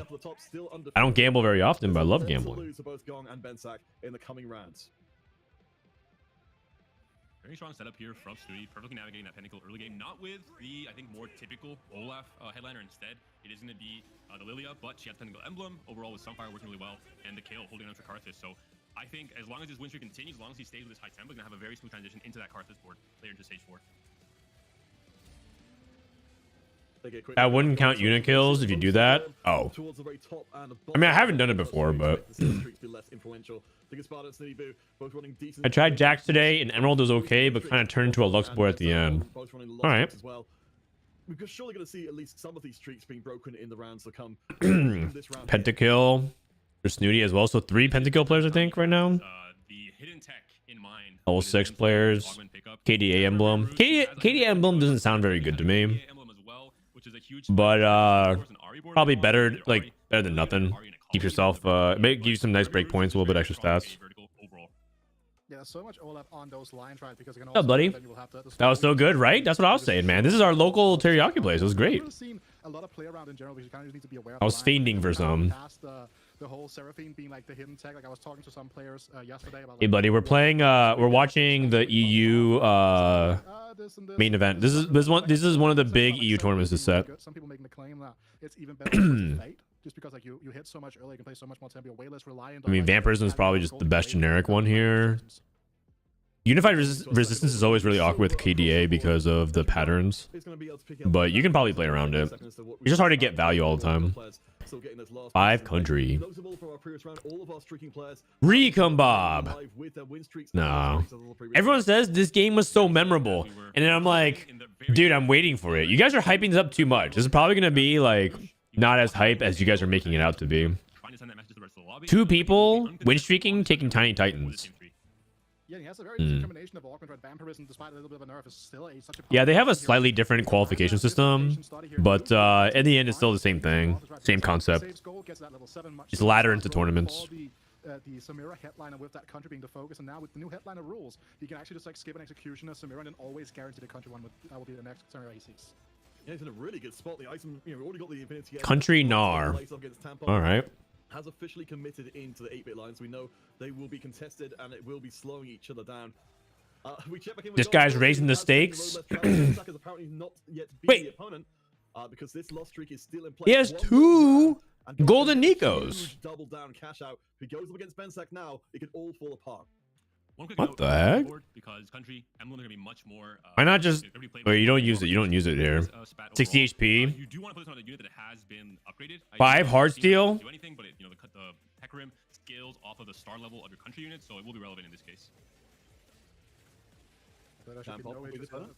Yeah, I feel like without any I mean, I get why he doesn't use the duplicators now, because you want the duplicators for like a really big, impactful unit. 258. So we've got the raise the stakes cash out. Raise the stakes. I mean, you remember the other EU player we watched, Experion from France. He didn't raise the stakes with 5 hard steel. And guess what? He went 7th. Now we get to see someone raise the stakes and get rewarded. Raise the stakes. This game on 5 hard steel, we get to finally see what it is compared to like the 70-80 cash out. Because we are still on stage 3. Player damage is still quite low. Cashes out. Whoa! Whoa! Oh my god, hit a cane! Wait, he has a cane too. Oh, he can roll for 7 hard steel. Okay. I mean, sets he's buying and selling. He just has a cane too. What? Okay, now he didn't duplicate. That's a super interesting question here. He wants to lose more. No, like again, we don't necessarily have a. I mean, does he even lose actually? He has early Alawi. He has an Alawi as well. I just realized he hit the cane. He also hit Alawi. Ooh, what the heck? Sorry, my brain was just wrapped around the Heartsteel stuff. He also hit Alawi on set. Oh my god. Oh. He hit exactly Alawi and Kane. Okay, great. Great. Okay, now so he doesn't actually have to use his duplicators to win the fight. I think Gon's still got a way to go to get back into this one, but I have to imagine Bensack in much worse position down to 47 without that big cash out to call upon. He bought to get set again. Oh, I think he bought the set because he might want Heartsteel set. I think he's playing for a Giga high roll. I'm guessing this is an insane Heartsteel game. A lot of players essentially open forwarding or loose streaking heavily, and other players taking advantage of that fact, trying to win streak for as long as possible. Yeah, interesting thing as well to note here, right? With the silver weapons coming to the mix, here, parting gifts on the side. This is okay. If this is a game, where I predict that this guy can probably also get to the 10 Heartsteel. Like I feel like this is a game where you could probably see 10 Heartsteel if he catches out. It's not Darkstar, but you know what I mean, like the one in set A, I believe. She had items around, right? Because like it's just so popular fact that like you can just like start juggling some like 10 gun. It's a Spatula start. It's kind of like He also has early 5 Heartsteel. He has early Kane 2. Like there's some pretty banana stuff. No, I definitely like that as well. Will be rolling most likely for his country board at 4-1, maybe already rolling a little bit during this creep round phase, depending on the gold he has over that level 7. But it'll be very curious to see what headliner he does find if he manages to stabilize. IE. Okay, so we're getting ready for a big Akali Karthus transition because adaptive is actually pretty good on Karthus. 33, a pitiful 33. Go back to the Heartsteel guy, man. That's the most important board to look at right now. Country Urgots, 7 country. We're missing Thresh. Any Threshes? I think Gnar too. Red buff. We have no frontline items. Yeah, okay, that makes sense. Don't play. Just have to, because those are defensive components you use. Could also be selling on this Urgot and then transferring to Samira later on for just a much higher cap. But we'll see what Lelouch wants to go for. I think it depends on his HP. It kind of sucks because if you hit 7 country, your tempo is like really high. It means that you don't even have to roll for like 2-star everything. I mean, obviously 2-star everything is really nice, but you have a lot more time. We have a Crown Guard, but I don't think Crown Guard is good. Teaming up versus stationary support, pretty similar, but teaming up actually gives you a chance at Thresh. streak. Station support gives you more frontline. Its biggest upside is finalizing your board to some extent without the 3 stars, and then streaking all of stage 4, accumulating a ton of gold, and rolling it down in stage 5 to finalize again. Amumu 3, Samira 3, Urgot 3. And Oh, remember your roots. Yeah, I agree. I can see it. think I wasn't thinking about that. 7 Heartsteel. Kind of understated, right? Or 7 Okay. online. That is also. We still haven't used our duplicators. We have 2 canes. We have 2 canes. Because he's on a pair of canes now. Dude. The longer he can hold on to these duplicators, the better, right? Because he's technically speaking. We have no headliner. Well, that is a Pentakill Akali headliner on the opposite side of the field coming out from Ben Sachs. So. We're playing Ezreal 1 into Akali. Oh no, this is not good. I'm so That is not good. Still keeping 2 duplicates on the bench. He said, I think honestly, he's in a Like, pretty dude, good you have spot 2 duplicators, man. Use one of them. to push him up the HP stakes while keeping the gold flow. He has 7 Heartsteel. You have infinite resources. This guy is so greedy. Okay, 46 HP. 46 HP. That's fine. Translates to a ton of extra stuff. Cashes out. Radiant IE. All right, I am down. Do you want to reforge this actually and make it up? Put an item on Kane. I'm actually kind of down. You don't have items on the Kane, so you're not gonna get much value out of it. I'm also down to buy a headliner. Enough value to get it online. I had a similar situation yesterday where you have 2 duplicators, you have a 4 or 5 cost early. Sells When you're playing Blitz. Heartsteel, Okay, it sometimes splits it's the right 1. thing to just upgrade and be able to cash out Heartsteel for longer throughout stage 4 and 5 because of that extra board space. Dude, what is going on here? Yeah, I'm talking about Bosch right here. Trading that Blitzcrank in for a 2-star. Radiant ID on an MF. So much more damage coming through from this Ezreal. But again, the Wait, what? here as well be a little bit more stable with like a lot of people. Really I guess that is a good user of it, but I feel like you want to get items on Kane 2. Man, this guy probably just doesn't know that Kane 2 is good. He probably just doesn't know. He lost again. Very good loss. We're almost 200 stacks again after just one fight, right? That team of edge there, not necessarily doing a lot of work, but another character. Want to take the Yone? I don't think Yone is like that good. Oh, an Alawi. Oh, he's second pick. Very cheeky. Let's do an HP check as well, though, because Well Gone has been. I feel like, oh, dude, he could take a Crown Guard. Okay, he could have taken Crown Guard for his Kane. Crown Guard's actually really good on Kane too. HP in the lobby. The bottom 3 players at the moment.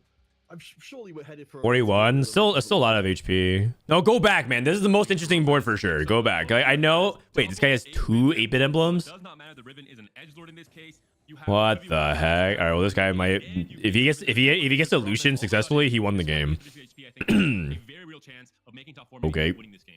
And that seems to be a running theme here, right? We also have Just wait. Can you guys stop hyping this up? Sure, you do have that team I'm getting nervous. as your second I'm like afraid to eat because I don't want to miss it. absolutely incredible augment. And you have True damage, pentakill Akali. Is that what he wanted to do, or is he meant to do KDA? with that 6-8-bit you were talking about, this Riven just Well, everything clumped up for the Akali. I don't hate it. I guess true damage Akali could do better against Riven. I don't know. Either way, you struggle against Riven. Carry online as we get a little taste. Riven 1v9, not bad. Left as the last one standing. She's an absolute nightmare. We're not even up to full 8-bit stacks as of yet. That poor Karth is one. Okay. Hit twice on the forehead, insta deleted. Go back to the Heartsteel guy. We had our fun. We watched other boards. Okay, cool. Riven reroll. Yay. Pentakill. Yay. Go back to the Heartsteel board. It's more interesting. This is in a nutshell why I like doing co-streaming a little bit more, because when you're doing the main central broadcast, you kind of have to like do like your tour around. Oh wow, contested Riven. Kind of have to do your tour around like what's going on. But like if you're co-stream, you can just be like, all right, fuck the rest of this lobby. You can just focus on this one thing. Not a whole lot to be concerned about. 2 Riven players, by the way. About the 8-bit is the continuous scaling and just the ability to flex in even more of these AD carries. As you can see, Ezreal coming to the mix. You can see the Caitlyn start to be KDA Poppy. Poppy 1. Poppy 1 is not nearly as scary these days. It used to be that Poppy 1 was kind of like a complete animal. Now Poppy 1 is like, I've seen better. I'm going to take a bite of food while I have a chance. The previous round is important. He's very close to being a first elimination. Has virtually no gold left in the bank. The board itself is looking good, but we don't necessarily have the upgrades across the board we would like, and very little money to get hold of them. There's a very like Akali Karthus board, right? Like, I want to see the Heartsteel guy. Didn't he cash out? Meanwhile, you have a fully itemized Viego 1. You're rocking the. Oh, okay, no mind. That's not going to be 2-4 costs. Sell for gold. Akali here, not KDA 1, which means that your Karthus here would have a lot less backline threat. But the thing is, as well, this is a Karthus 1. You're kind of more concerned with. Watching the other Riven guy struggle. This was one of the players that was contested on I guess technically as a duplicator, he can also hit a Riven 3. But he needs to find, I think that's literally every Riven out, right? 17, and then you duplicate to go past it. Well, this is what could happen in some games. We saw it from Disco TF in games 1 and 2. These very contested meta comps that you know are powerful. He sells his other Riven. I mean, he's just dead. If they high roll with duplicators, whatever it is, Badge. you're gonna find yourself in an almost uncoverable spot. Man, Man, this is depressing. Can we go watch the Heartsteel board? At least we got a few more EMEA, please. I'm asking nicely. See, the Edgelord's dancing around the middle of the field. They're not quite enough damage to punch through. I'm trying not to look at chat to avoid spoilers. Gone GLC lost. He lost by a lot. 47 to 33. A lot of HP. His board. And Lelouch still not able to hit. Cash is out. He has 2 We still haven't used a duplicator. Dude, you had these 2 duplicators since 2 stages ago. To roll for a lot of 5 costs, it seems like. Ezreal also on the menu here, 5 already. We still haven't used these dupes. You know, kind of like the original kind of gameplay that I alluded to, right? If this guy, like which forecast we're going to be freestyling, right? And then he got that double. if this guy dies with duplicators on his bench, I am putting him in the clown book. Officially, put him in the clown book. If he dies with these duplicators on the bench, oh wait, Ezreal 3. Oh, he's gonna go for Ezreal 3 out of nowhere. You're not necessarily in a rush to send it to zero, right? So if he's able to hit this on the I don't have many names in the clown book, and I usually reserve for people who do like egregious things. This would be an egregious thing. John's been putting together the game plan very carefully the whole way through the game. Greeting for Ezreal 3. I mean, I can kind of see it now. Okay, we won. He's gonna get for Ezreal 3 now. He hits it. He just hits Ezreal 3. Right now. What? No, just make it right away. He's like he's trying to bait everyone. He just hits Ezreal 3 like that. All right. Send the message to the rest of the lobby. You guys were not paying enough. This guy's a beast. I take it all back. He's not a clown. This guy's a genius. He saw the lines before we did. Nah. Ezreal 3 on 8 at 5-3. Okay. Well, that was a fun game, I guess. Okay, Riven 3. Unfortunate matchup to end time pop run in this game 3, facing the player he was contesting, Skarambez. 7 country. I mean, Lelouch just stuck on 2-star. 2-star 7 country can like play for like 5th or something like that. It's kind of hard to top 4. You're like good enough to beat people who aren't super strong, but like you're not like you're not really expecting better than like a 5th, maybe a 4th. Dude, Giga Sparta's at 123 live. He's at 123 live. You remember what Ezreal Hakami's name means? I have a feeling it's something to do with Skyrim, but it's not. Okay, people are taking offensive items mainly, trying to develop secondaries carries. I should check the TV chat. show until last season, Game of Thrones. 2 pentakill emblems. If he has a pentakill, he can hit 10 pentakill. He can't get to 9 though. Or if he got to 9, he can get 10 pentakill. This is one of those lobbies. This is one of those portals that has insane cap. If Ezreal 3 were to lose, it would lose to something like 10 pentakill. But he's too poor. I think Snooty's dead. Sag. Oh, Bis Urgot. Huh. Bensack really plays true damage Akali with the pentakill. That's really interesting. Ezreal 3 just steamrolled us.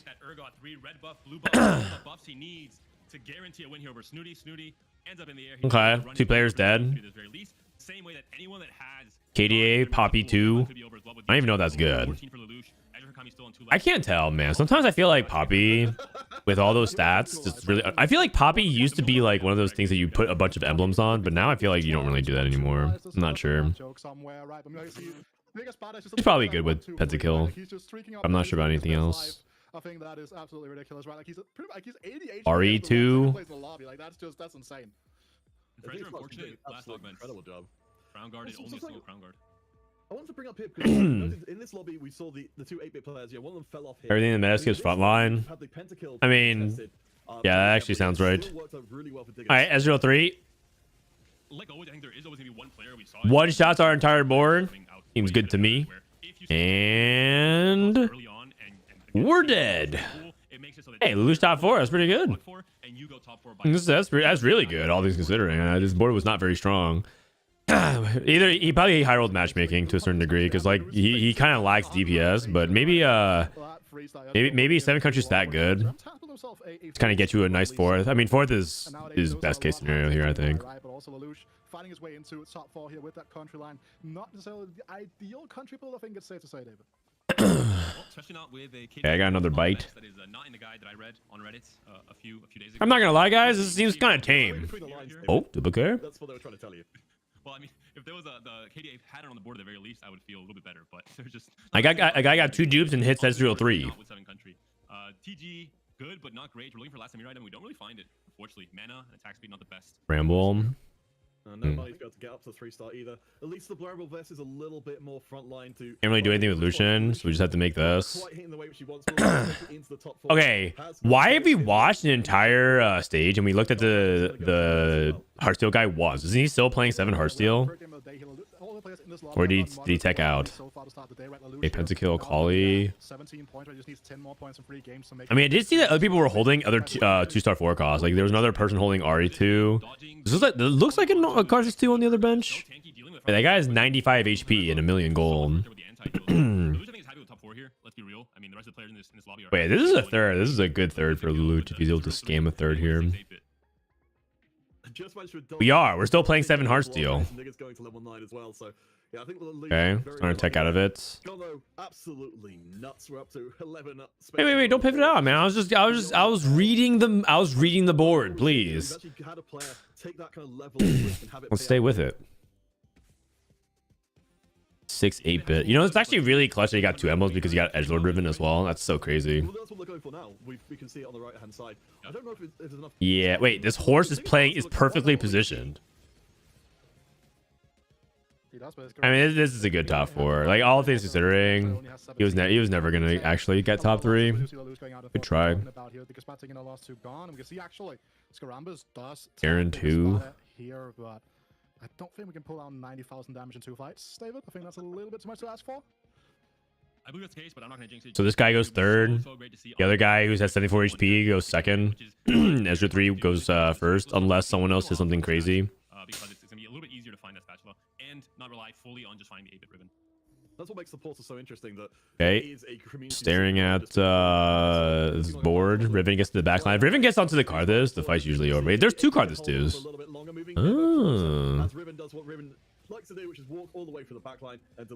Wait a second. This guy has a lot of high score. 2,770,000?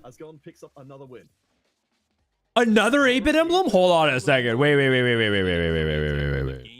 Hold on a second. Wait, that guy's high score is kind of insane. This guy's gonna actually hit the grand prize. Everyone is too healthy. Oh my god, he's actually gonna hit it. You know, I've never actually seen it before in an actual game. I've only seen like a TikTok of it one time. It was actually kind of exciting. Maybe I actually kind of want him to hit it. The first time I've seen the grand prize. Wait, so they need to kill him like now? They should be hard positioning for him. This guy has 2 fawns, by the way. Can we get some jazz value in? Somehow we have 2 fawns and we have 1, 2, 3, 4, 5 chaits in for jazz. That can't be right. Alright, there were the jokes about the 32-bit composition. At least this is playing 2 Lucian 1s. 3 different 8-bit emblems means the front line does get access very, very quickly. Ribbon we lost.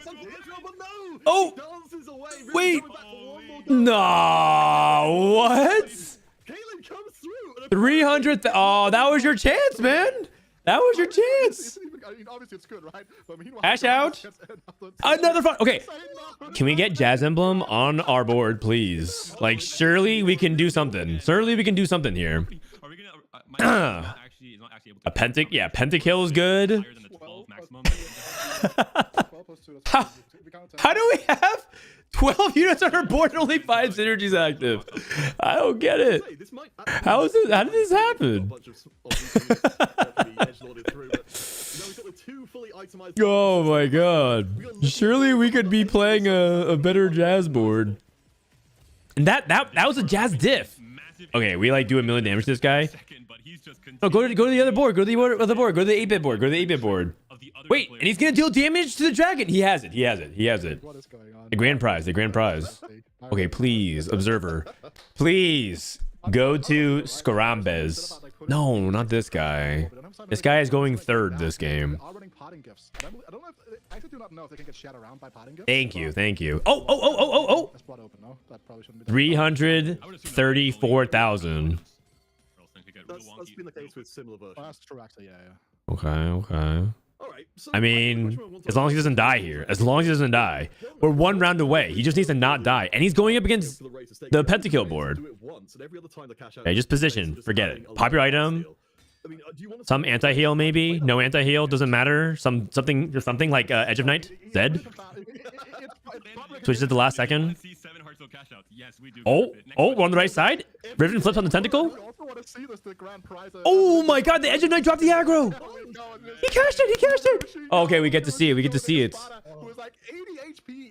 I've never actually seen this before. What is it?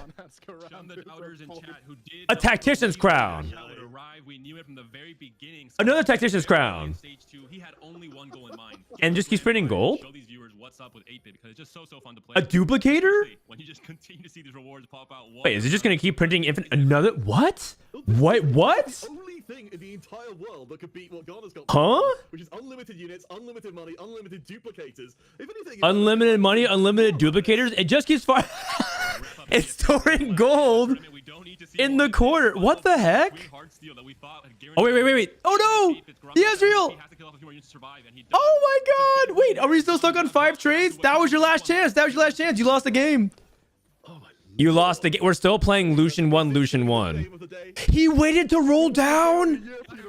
No, you can't be serious. You waited to roll down? Oh my god. What are you waiting for? What? This guy was probably just watching the rewards. Roll. This guy on the right can't even roll fast enough.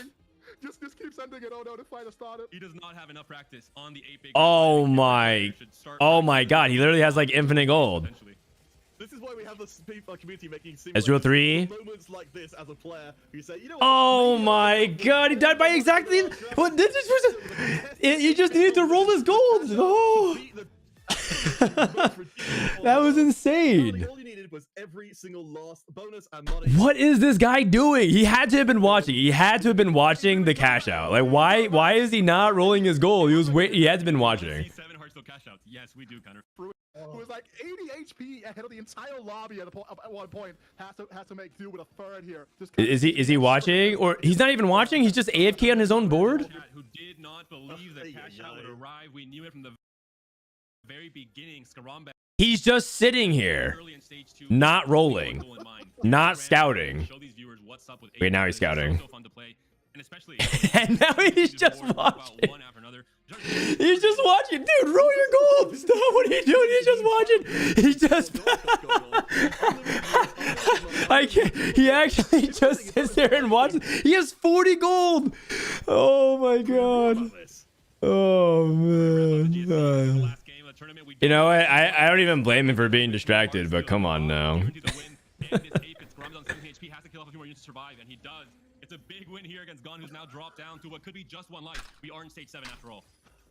Oh my lord. Man, what a funny game. What a funny game. I mean, by all means, I'm pretty sure he should have won, but let's just say he threw for content. That was amazing. What can you do? If you have 50 gold, 12 units, and you're playing Jazz, you can play a lot of traits and roll for it. He could have rolled for a lot, but he just sat there and kind of watched for a little bit. Sona 3. Actually, I missed that. I didn't even realize he got Sona 3. He does not have enough practice on Oh my god. The Sona 3. The naked Sona 3. This is why we have this community making simulators for moments like Holy this. cow. You know what? Maybe I'll end up with all the money in the world. Insane. Insane. 8-bit competition, the cash out to beat the absolutely most ridiculous board in the world. Okay, against Sona 3, you probably can't do that much. Agreed. All right, well, that was definitely worth watching. I'm gonna go on vacation. See you guys in a couple minutes. Bonus and money and gold that you could ever ask for. About, you know, what to do with Do a little structure score and update. what we want to talk about, but really there was so much. Actually, I want to hear their analysis. I hope they flame the guy. They probably won't because Makes is too nice.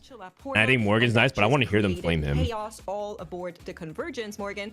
At the very start to Scarumbus running away with this one. Yeah, I mean, spatula borders really give you kind of an idea, or let's say, and I love the term when Peter said that, marking their territory with these early emblem slabs, but no one decided to go near Scarambas, no one decided to go and even contest the Riven re-rolls on this one. Not just that, but he was also able to get a whooping amount of 3 8-bit emblems, giving him so many units to replace, and that grand prize, this is the first time that I've seen it does. Yep. If it's Scarambas. Yeah, I mean, Talk about the if Hearthstone you were guy. watching, really, the only comment you needed to put in chat is hello YouTube, because I'm sure it's going to show up there.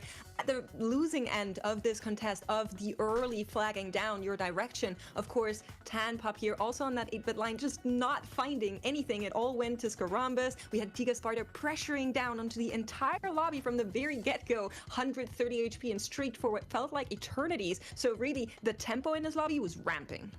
Yeah, and we would have loved to see Heartsteel being used to its maximum potential in all of these past lobbies, and this happened all thanks to Gon this time. Man, they are way too calm and way too nice about this. He decided to raise the stakes, taking so many losses, and all thanks to the Spatula lobby as well. All good. That's just their style.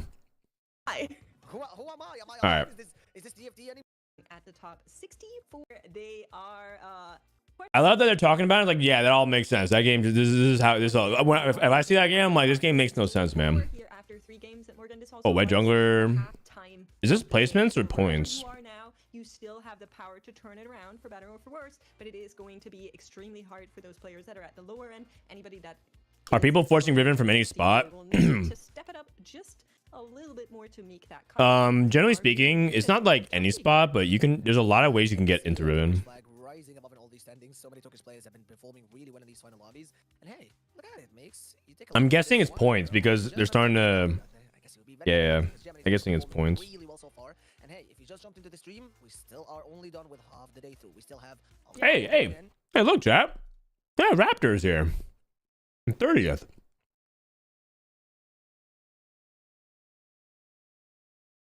Toon TV. Number 1. Double 61. Travis, Salvi.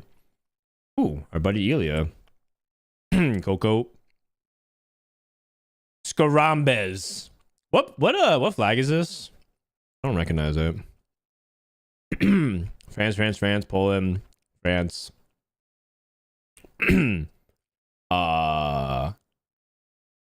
Spain, Germany. This is Belgium, I think. Russia. Croatia, that's what it was. Is this Romania? France. Czech. Not bad for an American, huh? Not bad. I actually just guessed almost all the flags. And I didn't embarrass my country. Not bad. Not bad for an American.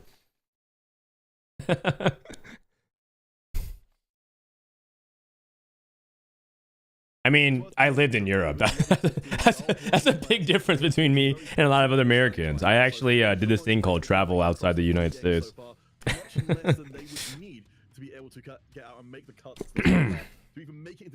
Living in Europe was some of the best years of my life. I really loved it. Do you think we're going to be seeing any different stuff? If it wasn't like so impossible, I would consider doing it again, but it's just so difficult to do so. You had 3 bad games. Your mental is not at its best. I lived in Berlin You're doubting your game plan for the tournament. You have to adjust, maybe, for 2 years, doing these first 3 games, what's working out. and I traveled a lot. Man, I'm getting more dogged again. All right, what portal is this? Comes into like Did they show it? From some fairly established names who are in trouble already. Sir Hawk, thank you for the prime. new polls are coming from. Oh, Hall of 9. Oh, shit. New subscription? I haven't seen this in a while. What's wrong with Europe compared to US? I mean, Europe has their own struggles. Depends on what country you're in. Like, if you're like, you know, in Great Britain, for example, the UK, you have like your own like. I mean, UK is basically kind of going through their own shit too with like Brexit and everything. But a lot of European countries struggle with like a lot of economic problems. Puts back into the same situation as the previous lobby. Did he just caster bless us into playing for 6 8-bit again? I'm down. I'll jump on. I mean, I'm just saying we need to top the. But I honestly I haven't really kept up to date very much as very recently. Ever since I started like doing a lot of like streaming TFT stuff like that, I've kind of like fallen a little bit behind like the world news stuff. I used to follow it a lot closer. Again, you need to be very familiar with also a reroll line. I kind of start going for it, but it actually isn't the most horrible spot. Although tournaments players willingly pick Hall the 9. I mean, I think actually people kind of like Hall the 9 now. for it, the sword dropping, it was also. I think it's more like people think like Spatula or like Lord, I think I would also skip it. Wandering Trainer. Hollow Knight's not even that bad, I think, comparatively. There's always a possibility we'll see the boot drop, which means no power, but whatever ends up dropping, every single player in the lobby will get exactly the same thing, so they'll need to find the best way to navigate from their particular spot. A few interesting options being held open here for breaks on the bench here. Gets that. The old Razzle Dazzle, Patient Study, Jewel Lotus. I like Patient Study here. Not the strongest argument. I think Patient Study is, speaking, a lot of players start prioritizing. And here we have And the loose description is okay. Home of Trades. Rip it. Oh, he gets disco. What? Yeah. What? Okay. You know what? Never mind. Who voted for this portal? What? That's a random emblem. All right. Sounds good to me. Oh, Executioner emblem actually I think is something you should heavily consider taking and playing around. Cause I think if you get 6 Executioners, really good. If I tried to ask earlier why say Pentakill Akali is so good. Oh, I think I answered it, but the idea is that it gives her a lot of the stats that she wants because she's good at surviving, so she'll very likely get the Pentakill bonus. And also that damage reduction is really good because then she can kind of drain tank. She can take a little bit of damage and then disappear and heal it back. And also that bonus damage ends up stacking really nicely on her if she ends up becoming your primary. So she could sometimes 1v9. If you don't, I think MF is again a viable 3-cost reroll from the right position. Is it just RNG in tournament to play Wandering Tier? Yes. If you are remotely serious about TFT and you care about your results, you probably shouldn't be picking Wandering. Also, wait, hold on. This guy has 8 Lilias. 2 2-star Lilias. He just found another 2 Lilias. A lot of people pick Crowd Diver here, but I don't really like it. Because I don't think you get value off it for a long time.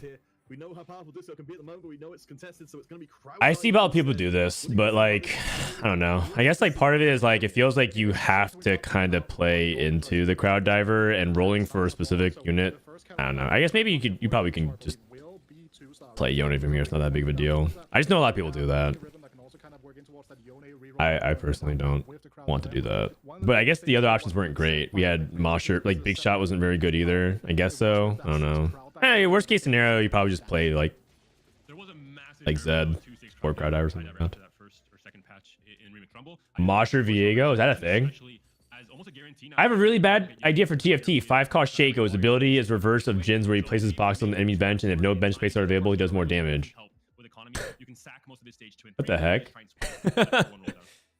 Which of calls do you guys like? KDA or True Damage? This is KDA.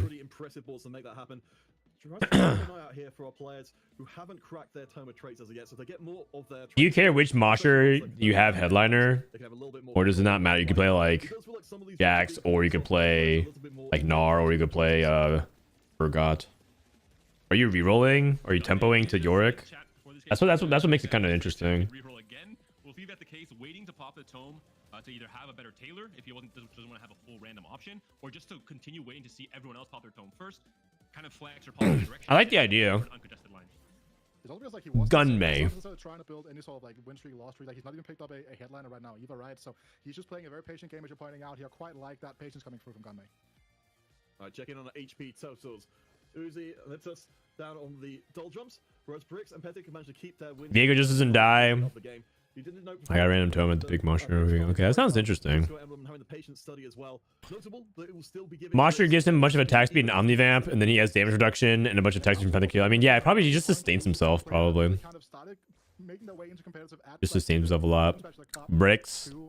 This guy, I think, did he make it to Worlds or did he make it to LCQ? I think he made it to Worlds in set 7. Oh, set 8. Finals off the back of that, then won the rest of the EMEA qualifier for the first GSC. So play all that, despite his early failings. He made it? Yeah, I think so. Especially with the start. He was the guy I think who made it through LCQ, if I remember correctly. Which I think will be the case considering. I guess the Augment is not fantastic for board strength for Bricks right now with patient study, but if Home plate, Morello. And get that kind of economy lead, that'd be so fantastic. That's Jazz Baby. His augment is actually still pretty high cap. It's just pretty high roll. Wait, this guy's name is Yi Jinping. Is that his real name, or is he memeing? Level 8 is a lot more HP. Takes a cash out. Oh, it's a Yone. And as we see right now, Pop it for the 5 hard steal. We're ready. We're ready for it. I'm ready. Pop it for the 5 hard steal. You're gonna get the maximum amount of attack speed from that. You're just trying to build from that. And one set off of that 5 hard steal game plan. Still another player that hasn't popped their tome yet, waiting to either tailor it with 8 traits online. This is like the trap of Hall to 9. Is like now that you're playing a board, you feel like you can't really rip this tome until you have a better board that tailors for it. So either you rip it at the beginning and play around it, or you feel like you have to wait for a very long time before you feel comfortable ripping it. His economy strength going for Stars Born instead for some early passes. That's why I just got like. That's why I'm a big advocate of ripping it at the very beginning. Just play around whatever you get, man. Trying to like force it into a specific thing is just yeah. You just take forever to like actually do it, to make a decision around it, and then by the time you do, what if you miss? So you like tailored your entire board to try to get to it while everyone else collected value for an entire stage and a half or so. Yeah. It pays off. 5 win streak coming through. Bricks not able to secure that 5 win streak himself with that. And then you miss anyways. I know exactly. I'm personally a huge fan of Unless you're a beast. You know, just because it rewards you playing really aggressive. And you just get like the exact thing you're looking for. Feels like an extremely good deal. Stars are born. Is he going for Jax? No, he has Cat 2. Oh, he's going for Katarina 3? From Liptis, or he could just be waiting it out. One I more know, what? Yes. On the bench. What? Library, reading his books, making sure he has Okay. knowledge to do well in a do or die game for. Okay, I mean, this guy got a second disco emblem. That just would have been whatever. Guardian's pretty good here, though, because you can justify playing another Guardian unit. 2 Executioner? Oh, this is a different guy. Well, that's a mess selection. You know what? Oh boy. Oh, true damage emblem. Yeah, I could see it. Crowd diver, true damage. That plays around the Kiana. But man, this is why Hall of 9 is kind of fun. This feels like a way more balanced version of Wandering Trainer. Such unusual boards being played. As balanced Wandering, I mean, as balanced as it could be, I guess. Not really. How are these EMEA tournaments just insane? I mean, they're 4 fun play. They're standing on 4 fun portals, man. 4 fun players standing on 4 fun portals. Like what else is there to say, man? He can still see Katarina come into the mix here because there's no unit limitation. Person who got +2 probably won, probably. Jazz, not bad. Jazz disco with double the funk, not bad. This guy probably did well this game. Giving a much larger AoE to the disco ball. We certainly been hearing people talking about how, as far as an item carry goes, this bar will do a great job. And this guy, yeah, now he's holding 2 tomes. This is exactly what I was talking about. If you don't rip it at the beginning of the game, you feel like you're stuck because you're playing all these like suboptimal traits that you don't want, like a punk or whatever, if you're not rerolling punk. And then you're like, okay, I don't want to like miss on that. Then you hold it, and then Whole Night gives you another tome, and now you're like stuck in that same position again. It's just rip it, man. Just rip it. Gunmay securing a win this last round. Very curious to see if he's finally popped his tome and what direction he finally decided to go down. Hinted at Seraphine reroll, won the game, started off. And Seraphine headliner Gunmay. On his board, a man that keeps his word. I like it. Okay, he also has how many traits? 9 traits? 4. Hyper Pop is flex if he wants to keep it. Oh, or maybe he can go for the fabled 8 Sentinel. Oh, whoa, he's going for it. Oh shit, he can go 8 Sentinel. Oh my god, I haven't seen this actually in a long time. Okay. Instead, we've just got a man, very good front line for the time. pretty amazing. Good amount of gold in the bank, no streak. I was also down for the hyper pop and try to go for 4 hyper pop, because 4 hyper pop I think is really good, but you rarely get a hyper pop emblem. You know what, man? Hall of 9's alright sometimes for the viewers. For the players, it's probably stressful and kind of a headache. But for the viewers, it was kind of dope. As you mentioned, still no Spellweaver on this board, no Superfan onto this Seraphine getting her the Rabadons, but I assume it will be a tier that Gunmay is looking for to close off that Shojin, especially if you can get an Ari along the way in that process. Why is everyone getting emblems? It's the portal called Loot Subscription. If you played the previous set, it was a void portal called Hall of the 9. At the beginning of each stage, you get a random or golden orb, or you get a random loot drop, and it could be a lot of golden orbs. That's absolutely wild. again, for anyone who hasn't been messing around with Escort Quest too much, so Patek not just getting the value from the win streak, but We're finally ripping it. Super fan. So just gonna keep on growing. 5 super fan Katarina. Battle continues.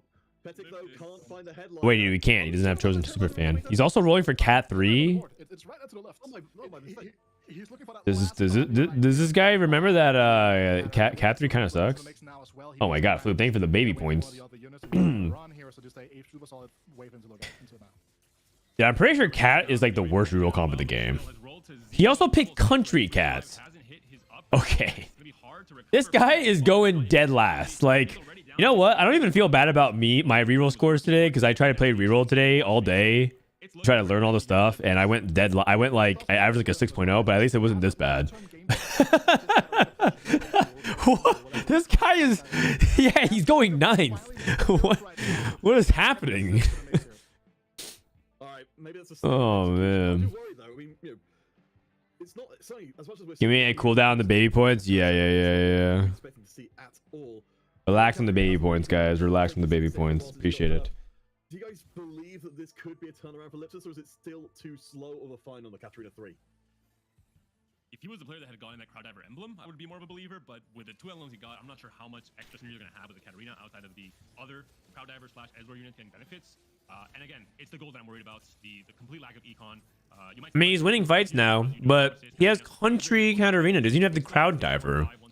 If you can get Crowd Diver, 6 Crowd Diver Katarina, you can convince me I can top 4. For sure. This Crowd Diver is still good. It means you also hit Kiana.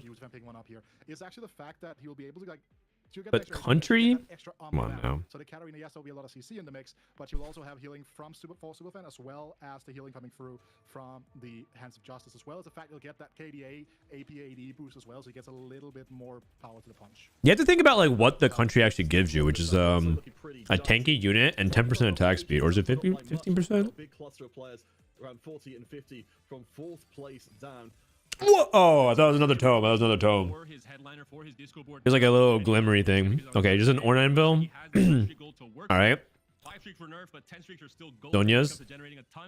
I'm so conditioned for these crazy variance games in EU. I was ready to pop off. Why does he have a Last Whisper? In a disco line. But lacking that headline into the mix now, the level 8 advantage should potentially be enough. He does queue into Jet you saw here. Am I missing something? DFG. Will be in play from next round. Looks like Patek should be able to just about hold onto that streak. Of course, the crowd control actually will be ignored there. People hate on Hollow 9 because there's too much cooking. I see that. Moves up with win streak of their own off screen. Yeruzor becoming maybe a scary player, has last stand at his second augment pickup, is angling potentially toward this Yone 3. We've seen true damage Crowd Diver emblem. That sounds like a lot of damage, a lot of bonus damage. Contagion. Oh, we hit a Kiana just like that. Never mind, we have a good holder of the Last Whisper now. Disco TF. Oh, 6 disco. Like a beast. This is escort quest. I think so, because he's putting in the back. Wandering Trainer is too much cooking? No, what are you talking about? Wandering Trainer is like, you just spiked the crazy traits, man. Although I will say I played one Wandering Trainer game that felt pretty satisfying because I got like really awkward ones. I think I got like Country, Hyper Pop, and like something else that didn't really go together with it.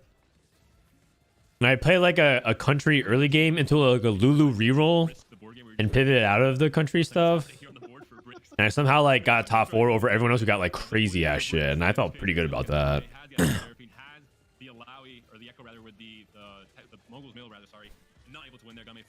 What reroll comps other than Samir Cap high enough to win lobbies? Riven, Yone. Seraphine is starting to pick up a lot of the pace. I'm pretty sure Seraphine reroll might even crack the very like if she continues to improve with the results that we're seeing, she might actually crack like bottom of S tier. Probably not. But she's really good. Lulu has seen pretty high ceilings as well because if you somehow get the late game board, she can go ridiculously crazy with hyper pop. Yasuo reroll is also underrated. I don't know how good its win rate is though, but I do know that it's underrated. and won't stop the backline from being deleted by bricks. It's a great tank, but it won't. There's some. There's also Twin Terror Vex. That's like the most obvious one. Good enough to get Yobidashi in with a win. Twin Terror Vex is or Executioners. Twin Terror Executioners. Probably the strongest reroll comp in the game. You can't sell the dummy for emblem. Imagine if you could. Like that just sounds ridiculous. You sell the dummy. That's the worst kind. Maybe they give you like a Minecraft hatchet, and then you have to like manually break down the dummy piece by piece.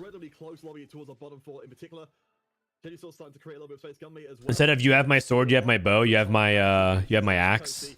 And you use the axe or hatchet. You have my hatchet. You chop down. Chop down and mine the emblems. 5 Sentinels, Seraphine 3. Okay. So you can go for 6 Sentinel now? Yeah, Levels to 8 and play 6 Sentinel. How many Sentinels are there in the game? Is there 6 Sentinels?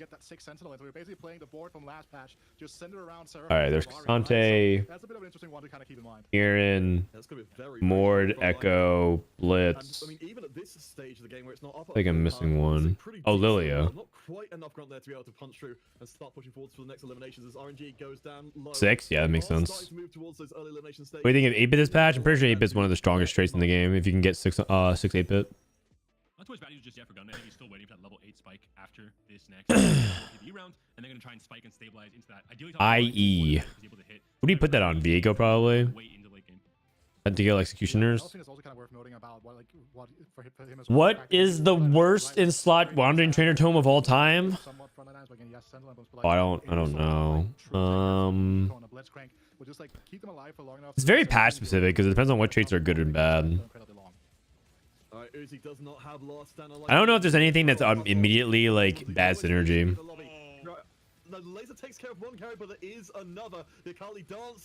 Hyper Pop Rapid Fire. I literally got that actually. That was actually what it was. It was Hyper Pop Country Rapid Fire. I got that one. Oh my god, Akali cleaned up so much. He's living. That Akali saved him because of all the cleanup. This is the difference between 6 and 8. That's a lot of that's a huge swing. I got the Hyper Pop Rapid Fire and I played around Lulu.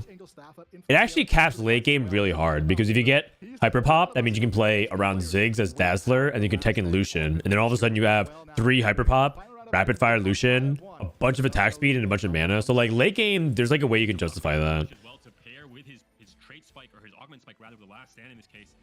Too often Samira has 50 gold to work with. Knows he was in no rush considering he knows he has that failsafe, that plan B once the last stand procs that extra life. Like right now, I would probably have to say, wait, does Punk Emblem buff the target dummy? Anyone know? One off of Mumu 3. All right. I mean, we're feeling pretty good for Yobidashi here. Very, very close. It does? Alright, well that's just funny. Well, to have up our second thresh. Make it happen, Yobidashi. Last stand. Quite possibly about to proc. Potentially for both players. I don't even think Rapid Fire is as bad as you guys are making it out to be. That like it's basically like a Zeke's. As long as you play like a single Rapid Fire unit, and there's some decent Rapid Fire units, you can always tech into Lucian. I don't think it's as bad as a lot of people making it out to be. This setup here coming through, right? It's a fact. Okay, so it does go out now, but Xi Jinping here, right, is in a very good spot when it comes to the setups. Mosher, Big Shot, Edgelord. We have to fall Superfan due to the extra emblem, meaning that he's been able to go full on damage on that misfortune. Yeah, I guess that kind of encourages you to play Heartsteel because that's how you kind of tie it in if you play like a Heartsteel thing. But that does sound kind of awkward. Something that doesn't have like a really insane power vertical. Big shot on the bar. Too bad he couldn't get Jazz. Oh man, this is such a good. Okay, playing that Jazz baby on Hall of 9 is actually insane because you can always get tomes into Jazz on top of the usual shenanigans. I can see it. I can see it.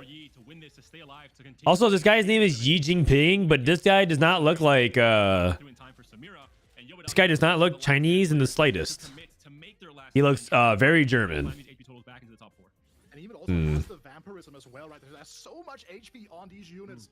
as well. Like, it is with the heavy hitters combination as well. Like there's a lot of hidden power on this board. So Is Biz still the same thing? Mage Blade last run Misfortune. I saw Disto win a game with it today. With MF. I think it was like last stand or something like that. Got one off of the EMEA. This board is really, really good, but Yodashi only has this one additional chance. It's quite possible he could still die before he gets the board completely online. I know items have gotten nerfed and buffed a lot, so I'm not sure if itemization has changed. For my my comp list guide that I filmed, I basically put the same items as it was before, but I'm not sure if that's Abyss anymore. Because you're not seeing the ghost here, so you're kind of living. You know what? There's actually too many reroll comps right now in the meta. Learning them all is like futile. Unless you're like, oh, another the superfan guy. Another superfan member and a disco. There's so many. Oh, dude, if he survives, he could have gotten 5 superfan cat. Oh man. Just that 1 HP difference. We've got a lot of If there's like too many things to know, and it can mess with your head. So unless you're like literally a guy that has like a mind temple thing going on, like Sherlock, I wouldn't even worry about it. It's still a long way to climb, even with what should be a crazy board. I have to wonder at some point if you're going to start selling those on Mumu just to get the Elgot through online. What lobby are we in where Pentacle Emblem just goes untouched in this stage 5 carousel? Usually is that next massive 6 Crowd Diver, true damage, hail. Very different due to the loot subscription portal. And this guy is losing? I guess he doesn't have Kiana, right? Well, he's already out of the mix here. And with that blue buff red buff combination we've seen so much about. Got 3. Now it is the 2 last stand players up against each other, but Jigsaw does not have his proc just yet. I mean, the really interesting thing about Hollow 9 is you get to see some really insane boards and how people cap without like hitting the ideal stuff, as well as some really peak power. Like this Yone. Oh, it's another last stand board. I didn't realize there was 2 last stands. Oh, I misread it. 2 last stands. Oh, people shake. You're telling me that the last stand players just triggered off each other, so they're not going to play each other for a while? Sucks to be Yi Jinping. But when you start hitting last stand players, you might be in trouble. You're thinking, who's going to actually go bot 4 with the 6 players that are now remaining? Memory Palace. That's what I meant. I see you on YouTube. Do you read chat? I do, but Twitch chat is a little bit easier for me to read because YouTube chat's hard. Any advice on how to play loose streak? Yeah, watch good loose streak players and make sure you're preserving HP, because a lot of loose streak players are not good at 1, preserving HP, and 2, learning how to snap their loose streak decisively. A lot of the loose streak players struggle to actually stop losing. Once you stop losing once you snap your loose streak, you have to definitively stop it. My god. Oh, the MF is just too tanky. And the Omnivamp actually so relevant there for the MF, a little bit of healing at the end, able to stay alive despite the frontline melting so quickly. YouTube chat can't XTD. I mean, maybe eventually. I gotta say, the YouTube streaming experience is not very lit. I can see why people don't like it. Don't like it as much as Twitch in terms of the easiness of it. Do you guys know there's not even a chat link for YouTube? It's every time you start a stream, it's a different chat link. But on Twitch, it's twitch.tv/Frodan, for example. Another Orn artifact. We need frontline. I'm not for Trickster's Glass. I think the greedy thing to do is to take Sniper's Focus, but we need more frontline. You can take like... Oh, do we have anti-heal? We do have red buff, red buff. 5 superfan MF. I mean, this is pretty woke. It would be great to see Jazz once again on top after not seeing it for most of last patch. Up against Petic. TF with DFG. I don't even know if DFG is even good on Twisted Fate. I'm pretty sure Deathfire Grass is like just kind of underpowered. I'm not entirely... I don't have confirmation on that. I need to look it up in the stats a little bit more. Yeah, Pedic kind of just like sinking without trace 6 right disco, double the funk. Mana Zane Sona. So massive upgrades coming onto the board here. Breaks another player that's kind of just sinking without trace at this position of time. He does not have something like a rage blade. What does 5 superfan do? It transforms the item into a rating item. Have you tried the Ludwig extension? I haven't. Wait, Blue, if you can you DM that to me? I didn't realize it was publicly available. I thought it was only that he used. Oh my gosh, it's last stand versus last stand. Only one of them can stand. Compare DFG to Death Cap. It's barely an Orn item. It's like a side grade. Yeah, I could see that actually. The more I think about it, is now that the cap is buffed. Bro, this Yone board wins lobbies. Wait, the last stand players play each other again? What? Wait, how did that even happen? Wait, am I understanding that correctly? The last stand play. No one dies since they both triggered last stand. What? That's actually so funny. What the heck? What is that matchmaking? That's insane. Oh man. I guess it's been like a stage, but that's just that is very funny how that panned out. Oh wow. Blue buff, death cap, gunblade. Is 8 Sentinel ever like worth it to just be like, okay, you like give up a lot of the power, but you have so much tankiness? Because there are 6 Sentinels in the game, right? So that means that you could go 8 Sentinel. Yamadachi's single target damage is off the charts. Misfortune is willing and able to provide much the same, but she's left with... Dude, this MF is unreasonably tanky. This is ridiculous. We don't have Giant Slayer. This is a moment where you wish you had Giant Slayer. Oh man, BG. He has to sell Seraphine 3 to do that. He has 2. I thought there's 6 Sentinels in the game, and he has 6. Oh, you're saying there's not enough board space? Back, but Gunmei ends up being that sole survivor alongside Petic, and all the last 10 players are now out. It's so crazy because we spent so much time talking about these last stands. Somewhere in the world, Ashmu's waking up in a cold sweat. Well, right? So sometimes you just live and die by the last stand. You know what was really cool about the not cool, but like really funny? I mean, I guess it's kind of cool. But like a lot of the people who were in check at Vegas could have won. And so like so like Malala did win and kind of stole it, and like everyone looked at like, oh, this is like checkmate, whatever, like the bad sides of checkmate, but like everyone had a chance to win. May well be an unbeatable Petic has got the HP, but Gunmei is going to be the one going face to face. The Seraphine board has gone pretty well for Gunmei, but I do not think it was expect to face a threat of this level. Already taken down. The front line. Okay, Ari working. This MF is so tanky though. Do we have to single target DPS to take it down? Seraphine's AoE. We don't. This is a third. He also has heavy hitters. Heavy hitters plus that's Jazz baby. Okay, if you make it to MF3, what's the average placement of that? It has to be like 2.8 or something like that. Is like that's nuts. That is filthy. You have so much high base stats. He also has 5 superfan just for the lulz. Almost perfect situation with all the different augments and how the entirety of this game worked out with a double superfan emblem. Yeah, well, we knew our players will be looking for the road less traveled.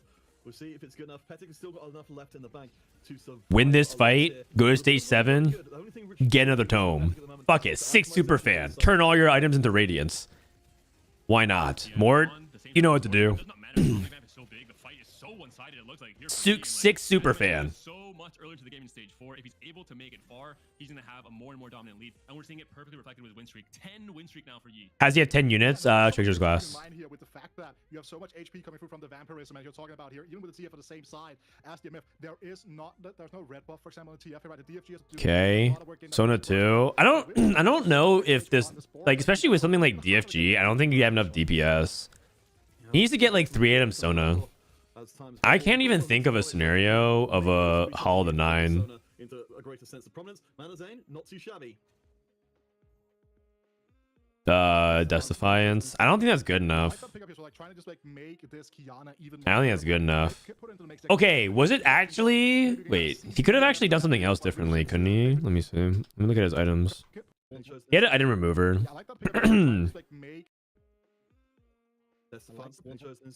Actually, whatever, it's too late. I think he might have had other options. Might have had an item remover. I just don't think highly of DFG. What comp do you recommend at Silver Elo? I would recommend Disco.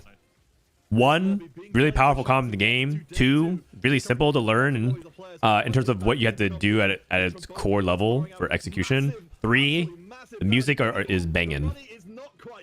Top 3 soundtrack in set 10. So yeah, there's 3 reasons. Where'd all the emblems come from? There was the portals Hall of the 9. Man, that was nuts. That game was insane. All the 9. All right. Oh boy. I know that a lot of competitive players don't want to play on Hollow 9, but you kind of do. And also, just think about how much fun the viewers have. That was a fun game. That wasn't like 8-bit grand prize level of fun like the previous game, but it was fun. For a game of TFT, right? We saw the Spatula one, now we saw a loot subscription. Kind of just like spice up the meta game even more. Jazz, the greatest trade has ever happened in TFT history. So we will go back. We'll be hearing from Makes Morgan before we move. I mean, it's really good. It's also very clever, the way it's designed. Because if you guys understand Jazz in terms of the music theory, it makes so much sense. All right, guys, we have 2 more games. 2 more games. Gonna take vacation. I'm gonna go to the bathroom actually real quick, BRB. Oh, the first game with the Seraphine reroll didn't really work out for Gunny, but he was willing and brave Thanks for to watching. run it one more time, despite chatter doubting and saying, "Oh, this guy is playing Seraphine." He got a 3rd place. You can play Seraphine. It's legitimate tech. We've seen it from other regions as well, and we've been seeing it in all of our games every now and then. So if you have the spot for it, definitely something you can look at. Well, Seraphine has been doing so nicely, but let's see who from our players about speak out. Who's doing nicely and who's doing not so nicely. So let's look at the standings to see if the Seraphine tech is walking out alone or these players have also been having such a good day. You look at it now, we're done at almost 60% of the day, 4 rounds gone.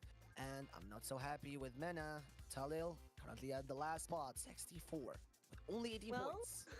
If the trend continues and he stays above that 64, should be good. But of course, we are going up in the standings here. And at the very top of the standings, you are going to see some players that are most likely already safe, of course. We never know exactly where that cutoff is going to land, but it's roughly around 27, 28 most of the days. So any player that has reached that or is guaranteed with the next 2 rounds to reach that should probably already be in a secure position.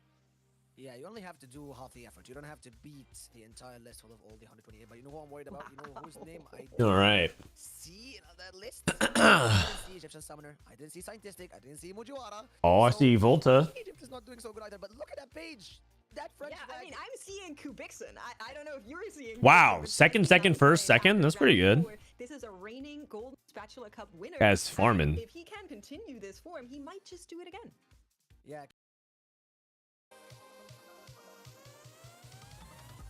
Chat-wise, Mr. Frodan haven't played set 3.5. Are you guys enjoying 3.5? I might play a game or 2. That sounds like fun. But I'm focused on learning this patch because the tournament's tomorrow.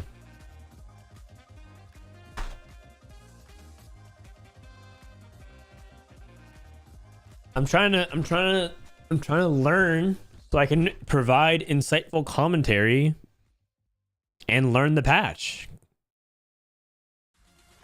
Because I'm not very good at this patch. Welcome back to I'm not very good at this patch desk for yet. game number 5. 2 more games to go before we cut away. What is Hall to 9? It's a portal. It's called loot subscription. Treated to a bunch of very crazy games. It was called Hall to 9 in a previous set. Sorry. They just renamed it, rebranded. Are you co-stream tomorrow? Yes, I am. It's in the title. Okay. Don't even have to wait for it. I'm just letting you guys know right away. It's you'll see who I'm co-streaming with.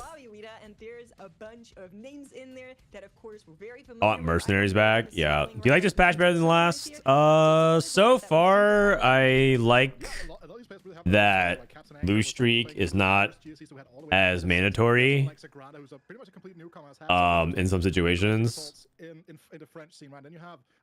I like elements of this patch better than last, but I think that I think right now I think I enjoyed last patch more. But this patch is still developing. Like it's easy to say now. And it's really not about how a patch starts, by the way. It's how a patch finishes. I think one thing that has made this patch feel less good to me is the discovery of the headliner stuff. Like the fact that I don't know if you guys saw, but Mort made a long post explaining fully like how the headliner system works, and because it's an unintended bug that they're trying to fix next patch, I think that has soured a little bit of the pouch for me, because I'm very vocal about this, but imbalances and OP stuff and like augment whatever like that doesn't bother me nearly as much as bugs do in the game. If a bug in a game just makes me feel like I just wasted 30 minutes of my life.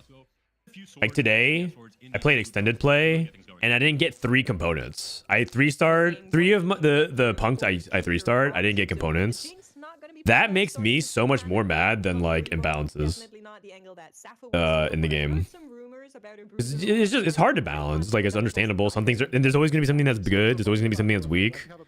When something just doesn't work, it's just like, that makes me, that just pisses me off. I legit get like really mad over that. I think you guys have probably seen that back when it was actually the biggest reason why I didn't like set 7. Set 7 had like so many problems with the dragons and everything like that, and like balance problems, but like the really big thing that killed set 7 for me above everything else was the bugs, the sheer amount of bugs, the things that just broke the game. Anything from like straight up destroying the game, like astro toggling, to just a lot of things not working and unintended interactions. But I mean, obviously that's like, it's like easy for me to sit here and just be like, well, all the bugs. Like for example, I'm working right now on okay, actually we can talk about augments here real quick, but I'll talk about it. Twin Terror has to be the pick here. I mean, I've never seen anyone skip Twin Terror. If they skip Twin Terror, there better be a damn good reason, because that augment is OP. Okay, looks like we're done talking about augments. So right now we're doing a pass where we squash bugs in for my work at Lightfox. I work at a mobile game dev company, for people who don't know. I'm getting more dogged again. That's what I do Monday to Friday. We're doing a bug pass, and it is hard, man.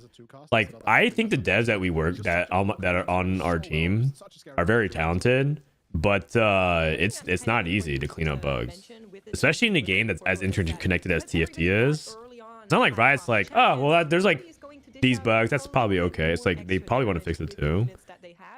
Bug squashing is like so difficult, and the thing is too, like even today we did a playtest build, and everything went wrong. The game just like felt fundamentally different, and then we were like, did something just break in like our deployment?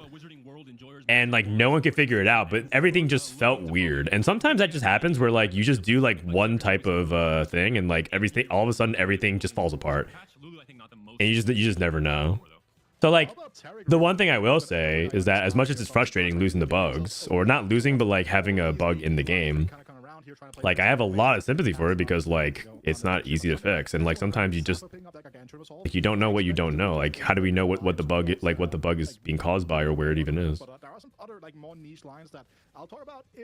Yeah, exactly what Mort said. We thought we did like I said, we did a bug pass, and somehow we broke the game. It doesn't even make sense. We're like, what? Like, how do we make it worse by fixing this problem? It's so funny how it actually happens. So there's a lot of empathy for that. I like this patch 10 times more because of items feel playable and no cringe open forks. Yeah, I can get behind that. I can get behind that. There's still frustrating elements about the patch for sure, but in terms of the core game plan stuff, yeah. 2 Tarek 2s, Magic 1. That was my first set I got mastered, so I'm biased. Yeah, you know, a lot of people like sets that they've had success on, and also it's like if it's like the first set you experience. Like I know some people who legitimately think set 5 is their favorite set of all time, and by all like measurements, in terms of like in the bigger picture thing, set 5 was pretty bad. So like set 5 bled the player base like a lot because of things like Shadow Blue Buff LeBlanc. So yeah, we don't really look fondly upon it, but I know a handful of people who like set 5 is their favorite set, and good for them. If that's your favorite set, then let that be that. It does make sense that that would be the one component you're trying to get as early as possible. Basically, every single item you want to slam somehow uses some crit. So I feel like it does make sense. At the same time, though, Tuxedo 5.5 was, you know, it's funny because now that mid sets are done, I should probably, you know what? Maybe I'll do a YouTube video on this, on like my tier list of best sets of all time. Although I think that like that might not do well on YouTube, but maybe I'll just do it for my own fun project. But maybe I'll do like a tier list of sets. But now that we're done with mid sets, oh wait, I think we beat this double Mumu. Mumu won no synergies. Well, Mumu's kind of a stage 2 demon, and we did sack. Okay, never mind. This guy's a genius. He sacks perfectly. Wait, shield? Okay. Wow. Oh, because he's Twin Terror. Twin Terror Mumu. Got it. understand like just how much we actually need here. And he's gonna raise now that mid sets are done and we look it back at all the mid sets, 5.5 is actually like one of the best mid sets for sure. 3.5, 5.5, and probably 7.5 sounds like interesting to say because of the dragons, but like if you kind of just compare the mid set quality, like it's pretty good. Even TG is so powerful in the composition as well. Yeah, exactly. And the fact that loot rules are the I'm looking forward to playing 3.5. Yeah, if you guys don't know, TFT is bringing back an old set for funsies. They're bringing back set 3.5 with augments. Whoa. And 50 copies per unit, so you can't get griefed. That means 5 players can reroll for mech and go for Kaisa 3. Stage 2, one player streaking healthy, dominating the lobby, the other player purposely trying to lose to get this cash out to be as big as possible to, as you mentioned, Weeda, get into this Johnny reroll line. The 7 was a set I found friends to play the game with, so it's a really special place. Great. If that's what the experience was for you, it's fantastic. Gonna be seeing what the Krugs give us here. Oh, duplicator? A lot of money, which surely you're happy about with raise the stakes. Is he trying to play Yone from here? Probably with Gargantuan Resolve. Could also play Riven, Quicksilver. Oh, Rod. I guess you can make a Crown Guard. Actually, Gunblade's a little bit underrated, but you don't want to use the sword there.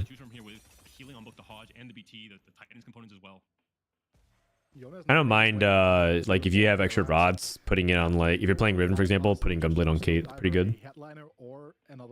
There's no Kaisa in 3.5. Oh, I forgot. 3.5 set 3 was rerolls, non-stop rerolls, but 3.5. I remember they introduced Astro Snipers, and that was when Bard and the Meeps were around, right? That's what I mainly remember from 3.5. To a previous game, the Katarina headliner coming through. Item slam currently, I will argue that this is... I would watch the tier list. You could do it with Bryce or some other players and break it down. Was something that was pretty strong early on in the last... Yeah, maybe it's like a tier list debate. Like what I did with my previous items video. We'll see. I feel like maybe that'll happen at the end of set 10 or something when I'm running out of content. No, nothing to talk about. Here are the same like 25, 30 comps in the game that I've talked about like 3 times over the course of the patch, all the patches. So yeah, here's my tier list. Okay, leveled up for Caretaker's Favor, pops it. I personally love Blue buff. Is he trying to play around Spellweaver reroll? I think Spellweaver reroll is really interesting because blue buff Nashers is good on Annie, it's good on Seraphine, it's good on Lulu, it's good on Ari. So you could actually put them on any of them. And you can kind of choose, even like based on your setup slash augments slash what the lobby is playing. If you see a lot of like 3-cost reroll, for example, you could be like, okay, I'm like Lulu. You see like, you know, like, I don't know, Twin Terror and like Jax. You're like, okay, I can go like Seraphine. And you see a lot of Disco. I talk about this in my video.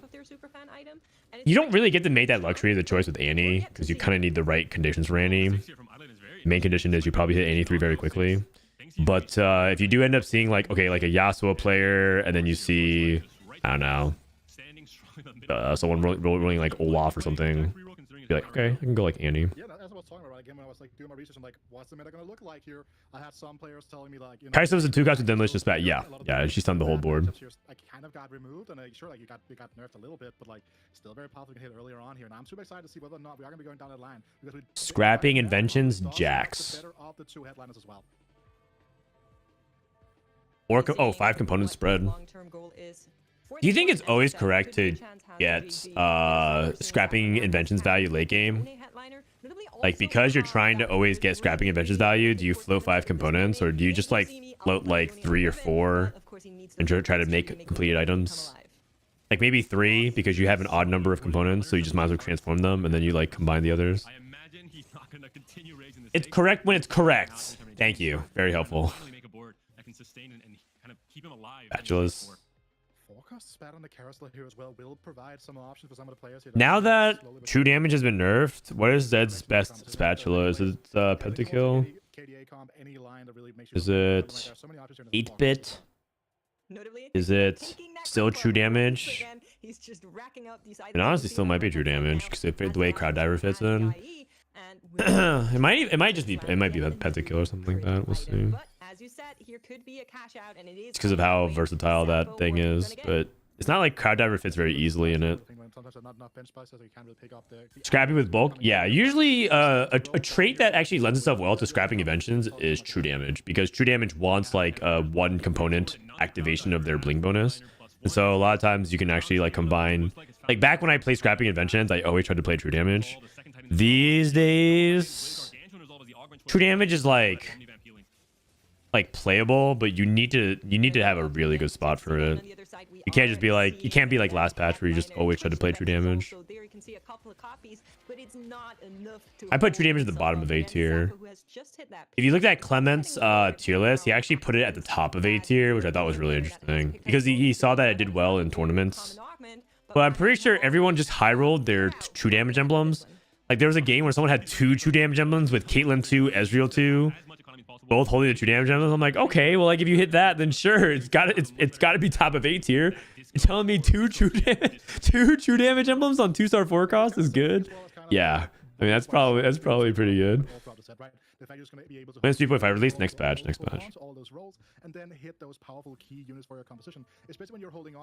Pentakill is awkward on Zed. Yeah, but like the stats are good. It's just that the trait doesn't fit in nicely. Pre-level to 7. Okay. Going to disco. Red buff is significantly weaker on Twisted Fate these days. Is going to be replaced eventually if the players can actually find it. Morello's like vastly superior. To 7 now, and on the other side we are already seeing the 7, but first we're going to go to Wolves. See if maybe that gives us yet another crit level. Oh, Blitzcrank. Finds the Blitzcrank.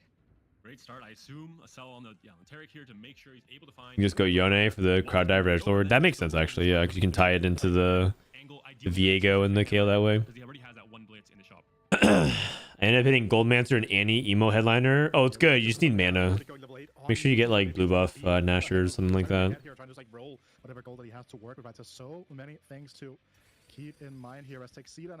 IE.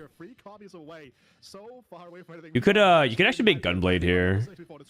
You have a lot of base damage and crit. You can actually go Gunblade and then like adaptive. Gunblade, adaptive. Unless you're telling me double IE is good, which I don't think it is. Oh, he has JG. Adaptive. He wants. Adaptive is actually quite good on decks, I think.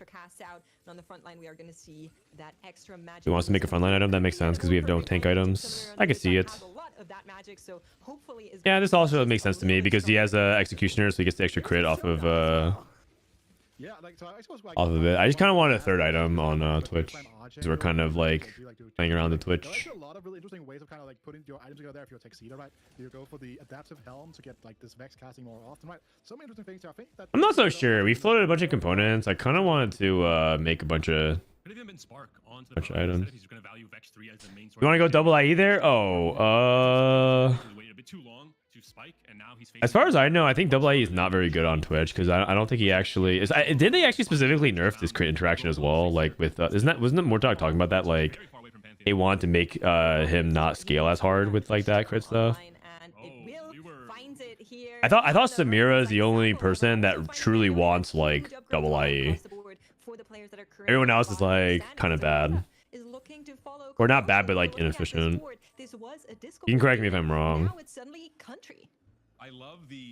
I'd rather have made something else. And say, hey, I got dropped a cloak for a country emblem. I have a ton of rolls on level 7. I'm contested on disco from Egypt Summoner. I have already a red buff and a guard breaker built. I'm gonna pivot to country instead, and we'll see if this worked out for Zagranda. Yeah, it's also not just. I mean, they buffed Declog. Declog can't be that terrible. I don't know if that was supposed to be Declaw though, but he didn't have no frontline items. That's kind of the awkward thing about some of these comps. It feels like you need 9 full items, and it's hard to get that consistently. When you're playing things like Twin Terror and whatnot, we have like 2 carries plus a tank that you want to baseline itemize. Item augments are pretty decent. This helps you get to the expected power level. It feels bad when you're playing like Twitch with 3 items, 1 tank item, and you have like, and then you get dropped a bunch of Vex items. You have like 1 item tank. Not even really a tank. Man, that Yone.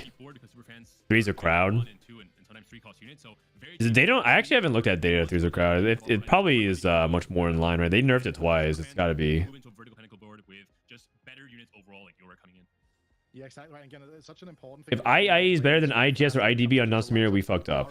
Yeah, I thought that. I think that's what you said on your patch notes. Is Country the best spat? No.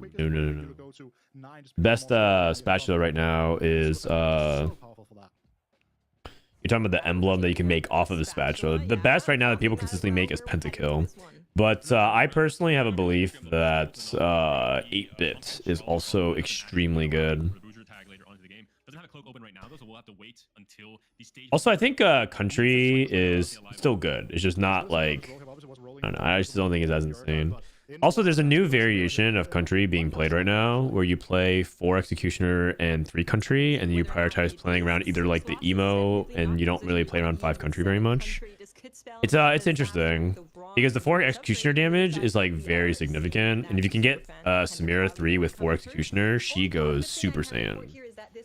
Actually doesn't have a full mana item yet and isn't upgraded. He skipped to Samira. Oh crap, I missed that. Doing so much damage. Only hope is that the Urgot Oopsie daisies. Pony will make their way through this. Must be not feeling it. He has 16 points, meaning that over 4 rounds he's averaged a 4, so he's averaging a 5 right now. Yeah.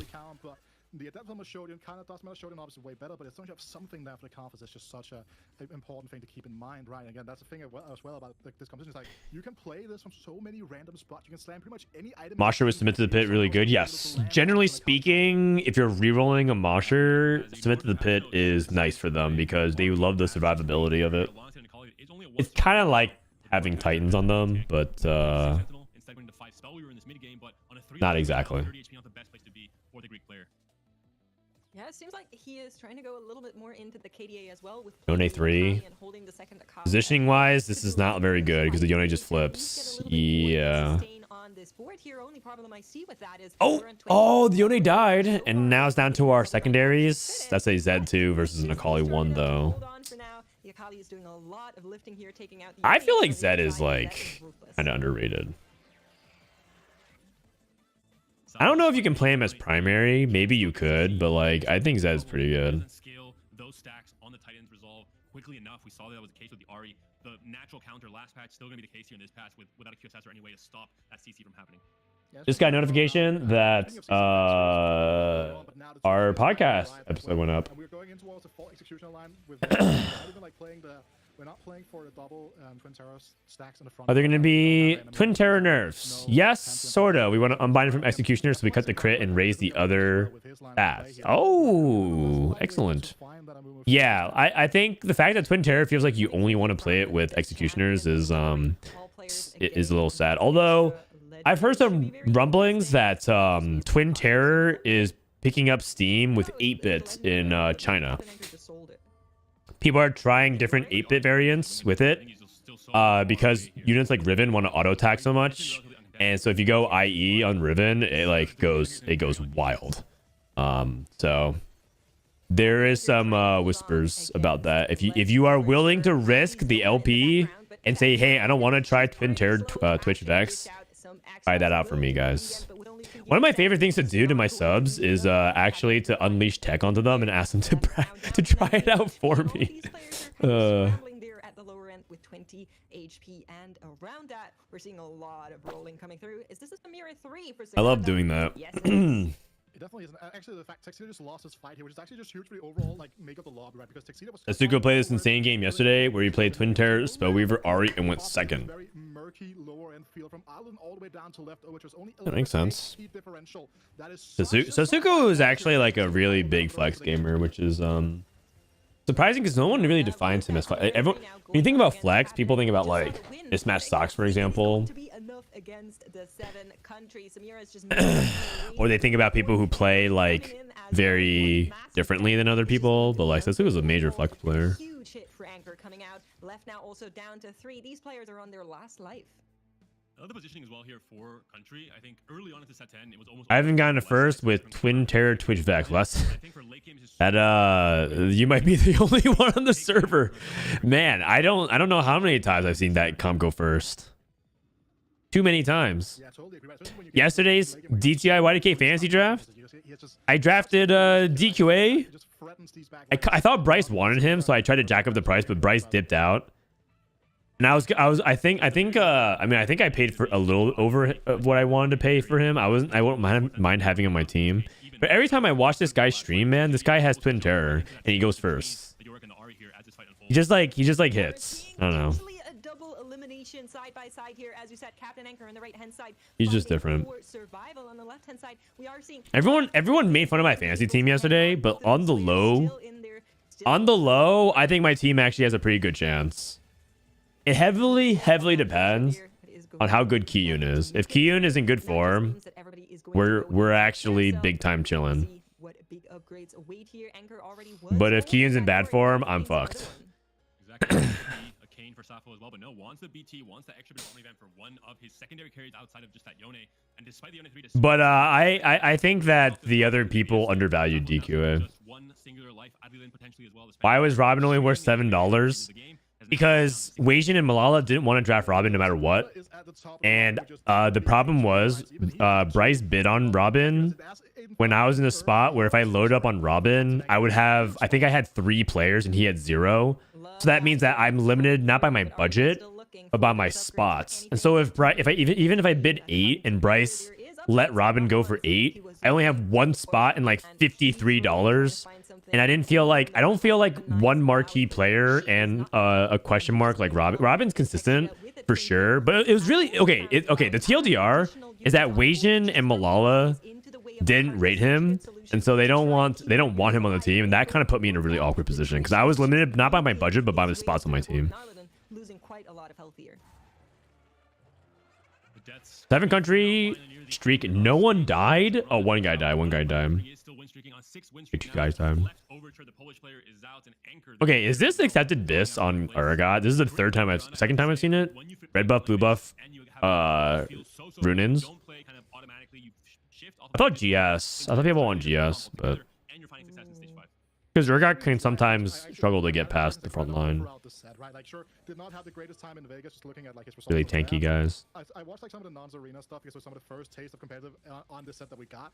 Who's your full roster? Oh, I could I have a bunch of underrated players. I have DQA, Casper, Kiyun, Spencer. Like a lot of the players who I think are just like underrated. I think I underpaid for everyone except DQA, in my opinion. Let me go ahead and look it up real quick. Now that we have like a PV moment. Yeah, keep in mind. Yeah, it's always interesting, right? But the matchmaking is one of the things that you just gotta live with and understand that you just gotta play to your match position correctly and just do what you can.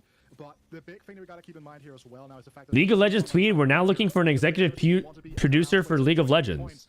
Oh, interesting. They're just open calling. Well, 5 of you guys are experts on game design, right? Based off the way you guys post, so. Okay, my roster is DQA, Spencer, Casper, Replay, and Key. Okay, I didn't underpay for Replay. I had the choice between trying to bid on Pokegam and Kiyun, and if I full bid on Pokegam, I'm pretty sure Bryce would have taken it from me though. Bryce said that I should have full bid on it anyways because then I'm in this spot. But I thought that if I guess as part of the problem was that it was my last team slot. Again, I wasn't limited by budget. I was limited by my team slots. Executioners in there. There is a Karthus just to add a little bit of extra damage to everything in their path. Oh. Disco. Top 4. I mean, Sona 2. AP Sona 2 is so good. Even AP Sona 1 I've seen do crazy stuff. Top 2. I mean, this is the captain board. So the question is there something you can do as a country player? Like maybe you position Urgot in a different way so you can like AoE down the front line very quickly. We have no Giant Slayer though. It's kind of hard to. I mean, I guess we do have Guard Breaker. Giant Slayer would be very appreciated though against the board like this.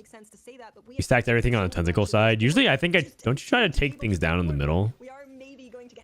Then Samira just wastes another burst on her tentacles like that. Samira in the So background. much DPS This is going to is evolve wasted on as well. tentacles, but we might be just outcapped. Shuri does put a ton of work here. Again, David, you're talking about like how important positioning is in these fights, in these late game situations here, right? A big thing here is the fact this is a two. $39 in replay. I mean, he was the best of the rest available. It's all relative. It's all relative. It's like it's all about whether or not you're willing to spend the money on the best available talent and like how much you're willing to budget. It's a difficult way to do drafting as opposed to just like, okay, it's your turn, you just pick in a snake order. And no huge changes. Finally, a shift to the opposite side for the ground, hoping that the outcome will be different on this last fight. Yeah, and you can see You guys know what that time has KDA shifted, Cup like you starts. guys It's in my said. title. Let's see whether or not the Sona can breach. First off, the Amumu is going to die in the front line. Hecarim joins the team, trying to put bodies between that Samira. Sona and cast Sona. again. She is making What her went way so right towards this that fight? cast, but it's not going to be enough. She's cornered. Hecarim is set. Outcome will be different on this last fight. Yeah, and you can see that the positioning has shifted, like you guys said, and we'll see whether or not the Sona can breach. First off, the Amumu is going to die. Let's in the crank. front Please line. say they didn't cast Joins again. the team, trying to put bodies between that Samira So we and lost a little Sona. bit of tankiness She's there. making her way towards that cast, but it's not going to be enough. She's cornered. I mean, we have And TG on Blitzcrank. And with that, Ancient Summoner will take a second place, and Zagranda on the back of this really great spot. Not very reliable. I'm actually surprised. That we saw with the Spatula is taken I kind of thought the Disco player was going to win that game. Round of applause for Maybe he should have positioned a little bit farther back. I don't think that Blitzcrank could have taken that aggro because he couldn't cast again. And that Archangels actually scales that Blitzcrank a lot. So if he's able to cast twice, you never know what ends up happening. Beelining for Disco, shifted after scouting, and again gets a first place. So I didn't instantly kill Samir. Oh yeah, I also could have been that too. Yeah, I really loved it as well as I. It's like a combination of like positioning and I also stuff. loved seeing the Sona too, but what I also love is hearing from. All right, we got one more game. Over to them and see what they have to say in just a couple of minutes. Uno mas. What are the standings like? I like that I watched some EU because I feel like I'm starting to really get to know them. Welcome back, everyone, to the Golden Spatula Cup number 1. Is green screen. Just delaying a little bit of time while we put those final results out. You're third, if you're 64, 4 players. As long All as right, you- so who is dead last? Zesco. For example, Germany, which have been dominating the standings so far in page 1 and page 2, you're going to be seeing so many Germans. This has to be the top half, right? How many players are in the tournament? Is it 64 or is it 128? You're telling me dead last is 22 points? That's actually really competitive. We had so many existing players. No, it has to be 128. That's why I'm gonna do further Ah, evaluation. okay. Our King Fuzz has managed to come back in 38 play with 2 first places in a row. What an absolute beast, along with Stormy. So I'm really looking forward to the next couple of pages because, as you said, there's a lot of French flags absolutely everywhere towards the top. Went jungler 25, Ging 30, Kevin Parker, double 61, Dark Hydra. All right. I mean, it's so funny, man. It's still consistently like the good players doing well. Run from him so far, of course. Really makes you think. It's wonderful prize, okay? You know, that's not... Well, he's Luxembourgish, right? We don't get a lot of Luxembourgish players in our tournaments, right? That's definitely something to keep in mind. But also just the fact that he had a very strong start. It's time for my game. All right, sounds good, Raptor. Good luck. Stuff previously as well, prior to this, I believe, right? So play all that. We need to keep an eye out for because the dark scene tends to produce pretty good players makes. Yeah, they do. We're going to be seeing what he has to say now. Usually, Luxembourg doesn't speak German, but they speak so many languages. Coming up, round 6. Last game of the day. Also, someone we haven't spoken too much about, right, David, is the Martian Raptor is actually a pretty interesting player in terms of like the kind of the niche that he fills out in terms of the people he speaks. I got a notification saying my stream is unstable. Is that true? Is my stream okay? Also, very adamant about the fact that you and Let me know. Looks fine on my end. An esteemed moderator of many Twitch chats, But best players in the world, and translating it says that unstable. during the last snapshot, the Oh, average stream bitrate is too high? into that GSC, trying to prove he deserves Oh, to be I probably need to turn it down then. in this final game. And we have not the craziest portal, but still a fun one, no? Makes to accept. It's definitely a fun one. Scuttle Puddle, of course, the big kicker has to be that you can get a lot. Is this Scuttle Puddle? Or is this Crab Rave? If you are ever in a Scuttle Puddle, Oh, no, it's Scuttle Puddle because they're moving around. Just Sad. Whoever just has one unit on the field. Those are the people you need to Oh, watch. Everyone Riven? else is probably inting anyhow. Finds a Riven here at the get-go, has a Corki in shop. This could be a great 8-bit start for that Riven. Casters are talking about Raptor moderating Frodan while moderating Frodan. Yeah. That's a good mod. Okay. So Scuttle Puddle things cap really high because you have so much more economy. But that also means that people can play for a reroll a lot more consistently.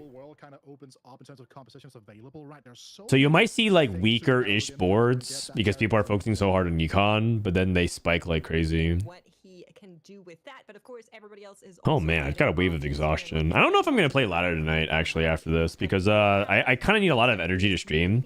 This weekend, if you guys don't know, I'm gonna do a triple header. I'm gonna co-stream the KDA Cup tomorrow at 1 p.m. until about like 6 to 7 p.m. And then I'm gonna take a 4-hour nap and then wake up at midnight to co-stream the CN mid-set finale. And then I'm gonna stream from that straight until the KDA Cup. And so I'm basically gonna do like 20 hours of TFT. So it's gonna be like a lot. So I might actually take it easy tonight just to make sure I'm like rested. Yeah, I don't know if I want to actually like. If I'm feeling tired now, I probably should be like.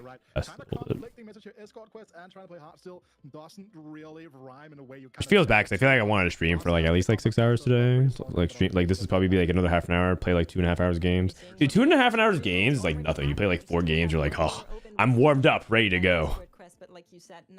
Is it ever frequent flyer on Scuttle Puddle? I could see it actually. Frequent flyer Scuttle Puddle actually sounds kind of good because you have so much econ. This is Scuttle Puddle. You can always tell by the scuttles like if they're moving around versus dancing.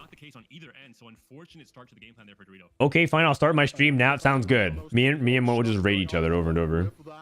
Here, just Vi reroll with Gargantuan resolve. Is this just gonna be that actually? Like you just like start bumping the pump up now? No, this is just an item carrier. Yeah, 20 hours of TFT. I can see this. It'll be fun. Thing, right? Sure, obviously, I might not take a first place home, but I mean, there's a slight. Can you review my lol chest? Oh, actually, I think someone redeemed the lol chest. Someone redeemed the lol chest review, but it got buried in the Baby Points Foundation thing. It's just so much spam, so I forgot about it. My bad. Bozo behavior. I owe you one. Yeah, you should refund if you still here. Maybe I'll do it at the end. If that twin terror actually gets to terror this time around. Last time we saw it, it was a little bit underwhelming. Now we're getting treats back to back. Keepers from Tian is also an interesting one that I feel like we don't see a whole. Yeah, I got you, Wilt, if you need. It's just because Disco was not really as Keepers. Very strong argument with Disco because the Disco ball itself does enable the Keepers value onto your unit. So it's just Disco, Locket. Similar game plan here with that Disco start. Yeah, and again, it's super interesting. It's like the last few patches that Organ has been nowhere to be seen. Now, like I've been looking at times, it's under a 4 average. Chojin belt. Such a powerful Organ for this early game streaks, well, because it's such a powerful tool for you to try to kind of like guarantee yourself. Oh no! Absolutely annihilate any remaining backline. Yeah, Davers, just take it easy. When the mods are asking to not spam, we'll Through the boards here, Tian's still 100 HP. So Okay, Raptor, you know what to do. Thank you for all the Bay Points donations. It's just for fun, but yeah, give him a little 10 minutes. Give it a little 10 minutes. This guy is more excited about the baby than I am. Huh? Especially with a 3 Disco power spike already. A lot of front line with the Punch and the Gragas, and a very early Lux as well. So it's a very strong All right. Going to stage 3. Capricious Forge. Oh no, Sleight of Hand. Sleight of Hand is really, really good. Shojin Annie. Looks like 3 people are angling Disco right now. Oxide, we are seeing the Annie headliner. Now, in the previous patch, if you had this set up with an extra Annie, nonetheless in the bench, you probably would have been pretty happy about that together with the Shojin. Do you guys feel the noticeable damage that Tarek is doing now? Or do you feel like it's like nice, but like whatever, like doesn't really matter after stage 2? And even then, I'm not fully convinced that this is actually a good enough board to make a first place. It feels like he does stuff sometimes. It's not immediately noticeable to me sometimes when I look at him. Like, yeah, he's like Cassante. Oh, you know, that's a good comparison. Like sometimes he just randomly just like pops off. I think he's gonna be probably scouting Or you're like mainly looking at his, yeah, you're mainly looking at his tankiness. Yeah, that's the thing, right? That's a good thing about playing around Shogun as a flexible item. You have No, Disco's a very strong opener for sure. Go for that Seraphine, you can go for Lulu. I've seen I tried to play a lot of non-disco openers, and it's not been going very well. I'm pretty sure I need to just open up this more disco. For a very high cap. So Shogun right now is a very flexible item with a ton of options. 50 gold already, 83 HP and already a Vex and a Oh, it's Raptor. Look at this guy. He's posing for the camera, just cheesing. headliner early on in stage 3. How do you feel? Nami wastes her cast. Nah, Nami's actually Normally don't find balanced by the fact that sometimes she fizzles. Otherwise, she'd be too good. Imagine she got the Samira treatment or Cassiopeia treatment from last set. really doable as well. It'd be OP. HP to work with, you can wait for the Twitch. Yeah, and I think that's kind of also, it also comes down to which items you have. Right? The thing is that like sometimes because there's not a lot of AD flex in the Superfan Nar. access to some of those more Oh, AD Superfan Nar. Yeah, right. Sometimes people will be a little bit more likely to contest you for the tier. Going for 5 loss. For TF boards, whereas like something like gloves, swords, and bows are a little bit more accessible. I feel like right now, and on the patch, I could be wrong in that regard, but again, Probably wants a 5 loss though. The accessibility of the Twitch chosen compared to the Vex headline. He put it on his Samira before he saw his matchup. We're seeing that level 6 there from Tartman saying if Chan is Okay, I guess he was always gonna win this fight. At least that level ahead of him, try to secure that win streak. Smooge. For what it's Griefed. hopefully is going to work out. For Raptor, it's going to be an easy win against Og. I would have loved seeing Raptor pick up this Gnar head. Nami's good at guarantees to kill. Yeah, Nami is very, very good. Honestly, I mean, I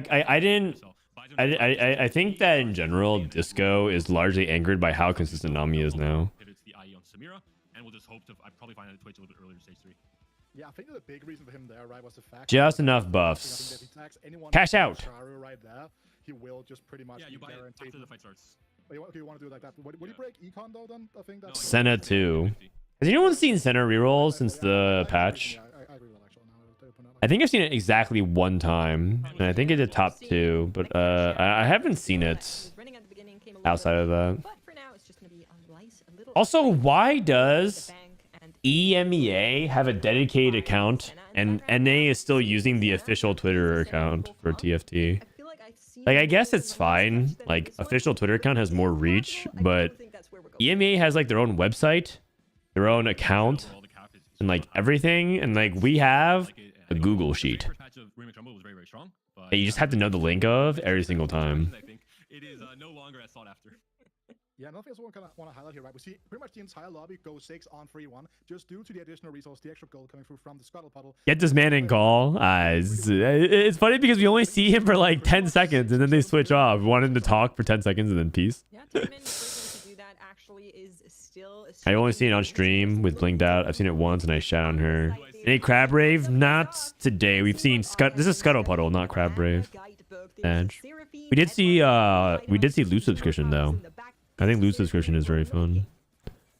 I mean, they're perfect Seraphine items. I'd probably go in on Senna and reroll if I got Blinged Out. I'm not sure what the cap is on this comp for a game like I feel like Blinged Out is something that you pick up at like 3-2 though. exactly the right play on experience with the comp.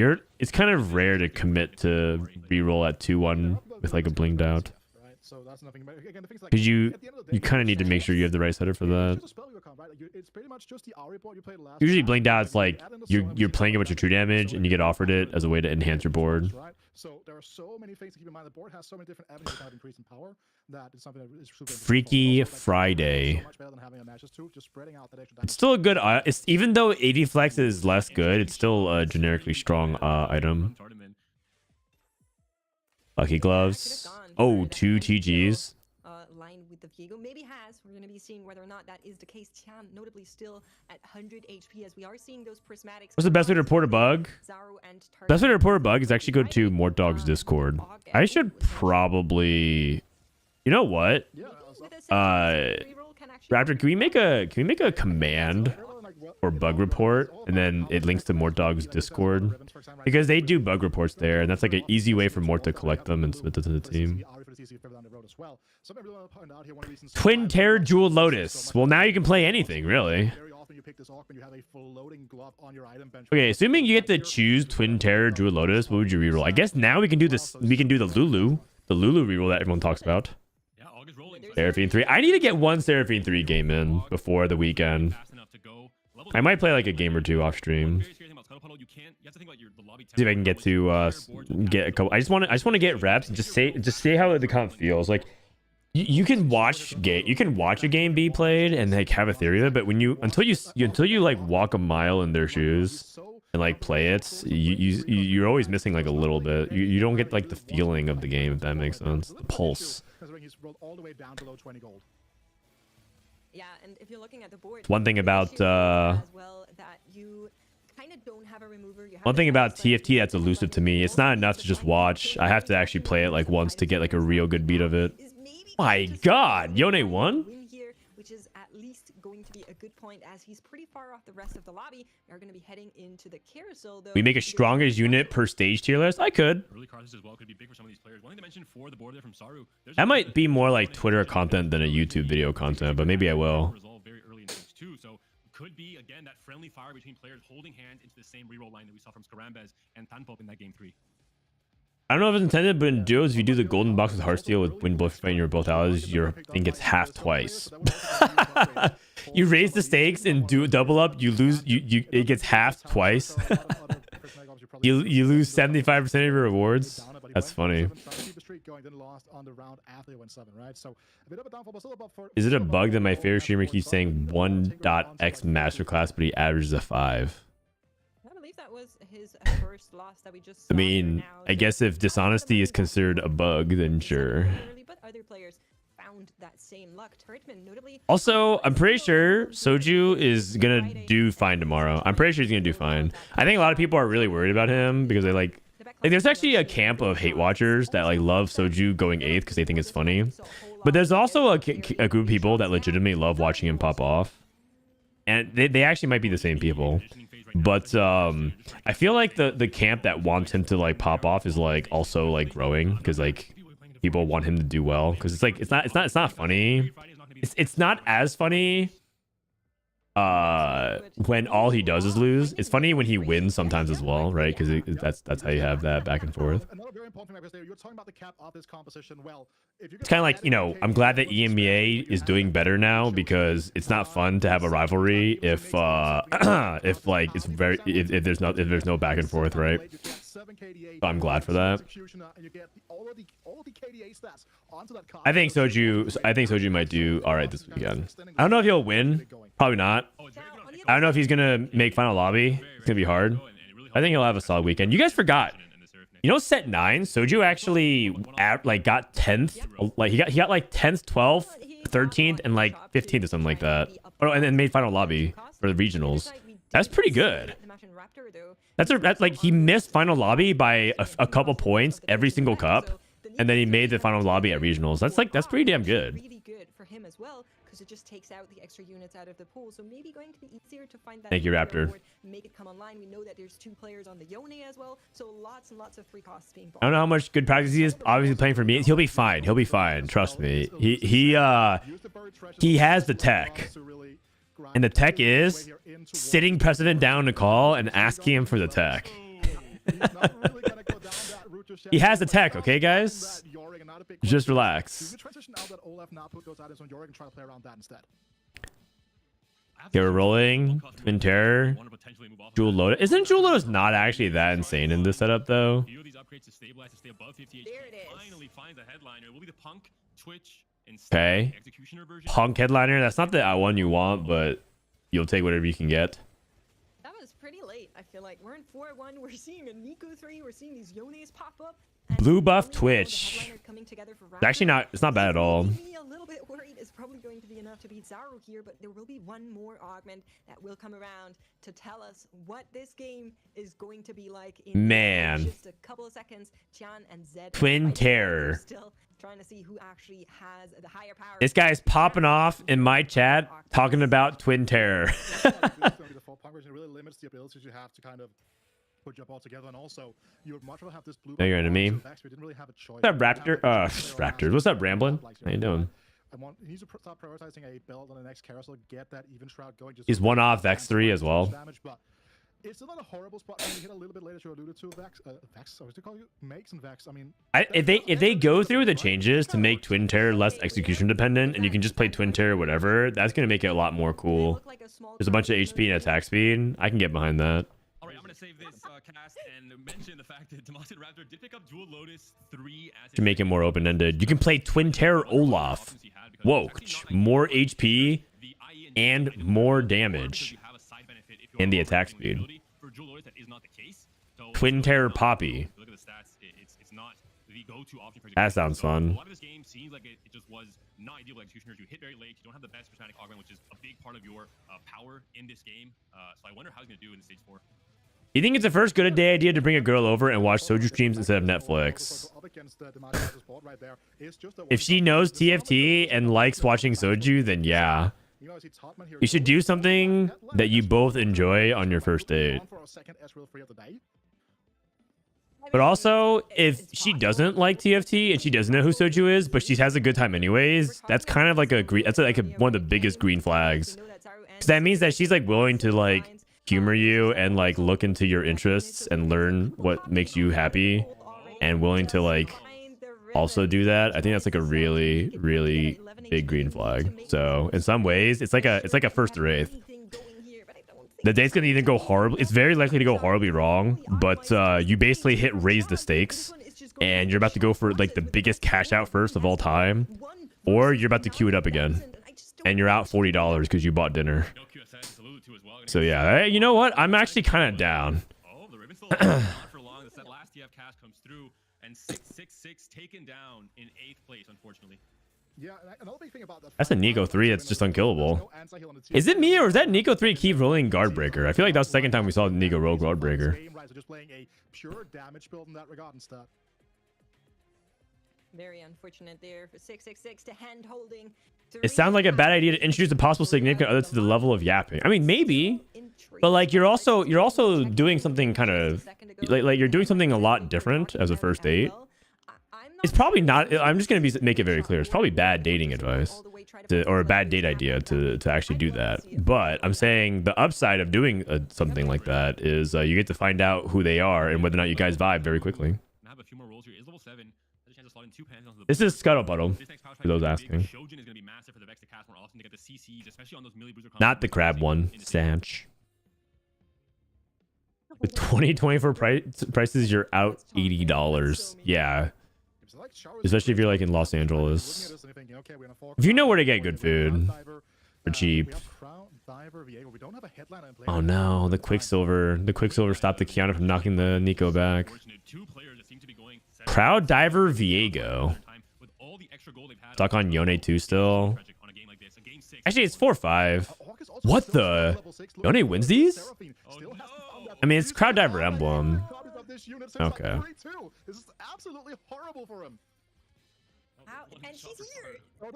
Finds her as well. Tartman though. That was just okay. That's the second. Heartsteel. Double Ezreal. Are we seeing? Yeah, you know, this is the thing. The thing is though, these boards do well, and then stage 5, you just get trampled on, but you bleed out to like a 3rd or a 4th a lot of the times. What do you think? What do you think Tartman finishes here? Assuming you're not Raptor and you know where it is. But like I played a couple games like this, and you can place as high as like 2nd and 1st if you win, if you like are able to get to 9. But if you're kind of stuck here and you're losing, you also can just go like 4th or 5th a lot with this board. And you're like, what? I went 4th or 5th with this board? Maybe we'll see a repeat of that Ezreal 3 now. Nice timing though. The last time we saw the Ezreal 3, 3rd, yeah, I can see it. Get a first place because there was a Zona 3. So 3rd seems optimistic because he has a lot of HP. To be convinced that this is actually crazy good. Considering we have players rolling to 0, end of stage 4, trying to hit their 2 and 3 cost rerolls, I think where did the Crowd Diver emblem come from? From his augment, clearly. Considering he has a Hearthstone cash out still flowing. It kind of speaks to the way that Then you don't know what Sona you play in the Seraphine comp, damage or attack speed. From my understanding, you're supposed to pick AP Sona in a lot of the AP setups right now. The attack speed is not worth it compared to the AP at the moment. That is my understanding, but if I am wrong on that front, please someone let me know. Also, this guy found Sentinel Blitzcrank. Oh no! You sell. I think you're actually supposed to sell this. I'm pretty sure Sentinel Blitzcrank is not very good. And you have a Blitzcrank pair in your shop. for the Luxembourgish players. I guess you can play for one turn. It's not that you have to end on it, but I actually looked it up and thought about it, but I'm pretty sure Sentinel Blitzcrank Ezreal just shoots through pretty it. bad. The backline needs to survive, and they're not doing a very good job at that. The Sona has fallen, and with that, it will be harder for the Twisted Fate to take anything down here. Ezreal and MF remain alive. Playing 2 TF here look great. That's actually true. You can also just play double TF. That's also true. As well, and get knocked out in 7th. Heal Sona, low-key, Heal Sona is good. Oh, he locked. He locked for the other Blitzcrank and then rolled it. Interesting. Just to get the 6 disco online, but not gonna be the case here. And Optics continue staying on this 4 Sentinel board. I don't know when you play Healing Sona is the thing. Didn't they buff it as well? So like maybe you do play Healing Sona in like a crazy frontline setup, but Gonna be seeing what that Sona I'm not entirely sure. All I know is AP Sona is very good. It's not even necessarily that I feel like attack Sona is bad. I'm pretty sure just AP Sona is like for you. In comes the attack speed, that Twisted Fate getting powered up, getting all of these extra cards out there, and will take down. This is attack speed Sona though, kind of showing off what he can do. To 13 HP, Dorito hanging on. The rest of the lobby is coming closer together as well. Sentinel Blitz was the shit last patch. Oh yeah, but I don't know about it right now. I'm pretty sure right now Sentinel Blitzcrank is not ideal for disco. Stay alive and try and fight for that second or first place positions in this lobby. The Mossian Raptor has stayed very healthy, still 3rd place in the standings with this singular Amumu. If you're against Carlos sometimes, it doesn't even matter which Sona you're using. Like you're saying because your Sona dies. I feel like it kind of does matter. Is that enough? I feel like right now backline sustain is actually a really big deal. Like I think a lot of people should be evaluating their augment choices a lot deeper and their item choices based on like if there's a lot of cards to Kali, you kind of need AP like healing in the back. Yeah, this disco player dead. I'm pretty sure that he's gonna be like, man, my board is really good. I can't believe I lost with like that Sona 2 or whatever. But I'm pretty sure Sentinel Blitzcrank is settling for a very low cap because you don't really need the 4 Sentinel and you really want to actually play around some of the other powerful, like it's a big deal to go for like 5 to 6 disco if you want in that spot. Could have actually gotten a much higher situation. The Akali Carpet which is so good because it's regardless of your 5 or 6 disco, this TF just tends to get one shot by that huge. No, I don't think the 4 Sentinel is actually that good though in that spot. Is what I'm trying to say. Why does no one play Akali? Oh, it just I mean there's been a lot of Akali today. It just so happened this lobby we just hadn't seen it. Sometimes that happens. All the 5 costs that really make this comp as strong as it is right now in the meta are already here for Tion.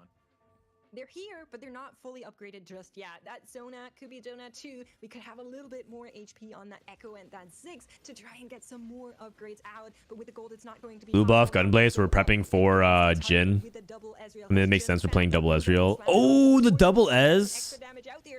The double Ez wiping the TF. Huge.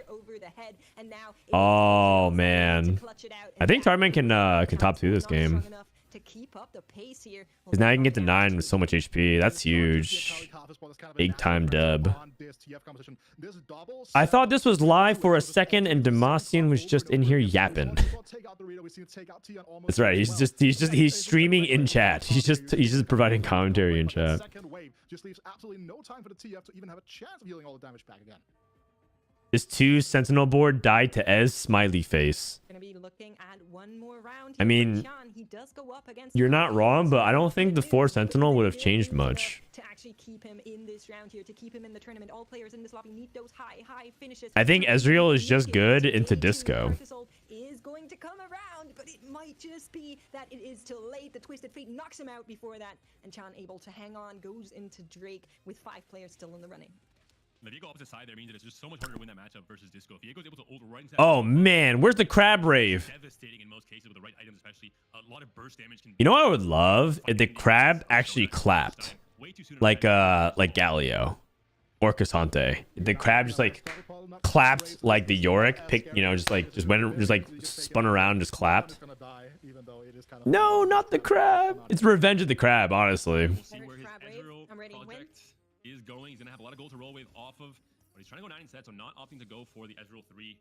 Oh my. Okay, my caster blessings are still looking 2 good. Ezreals? This man just hit 2 Ezreals. Nah. Can he hit the last one to try and Oh my god.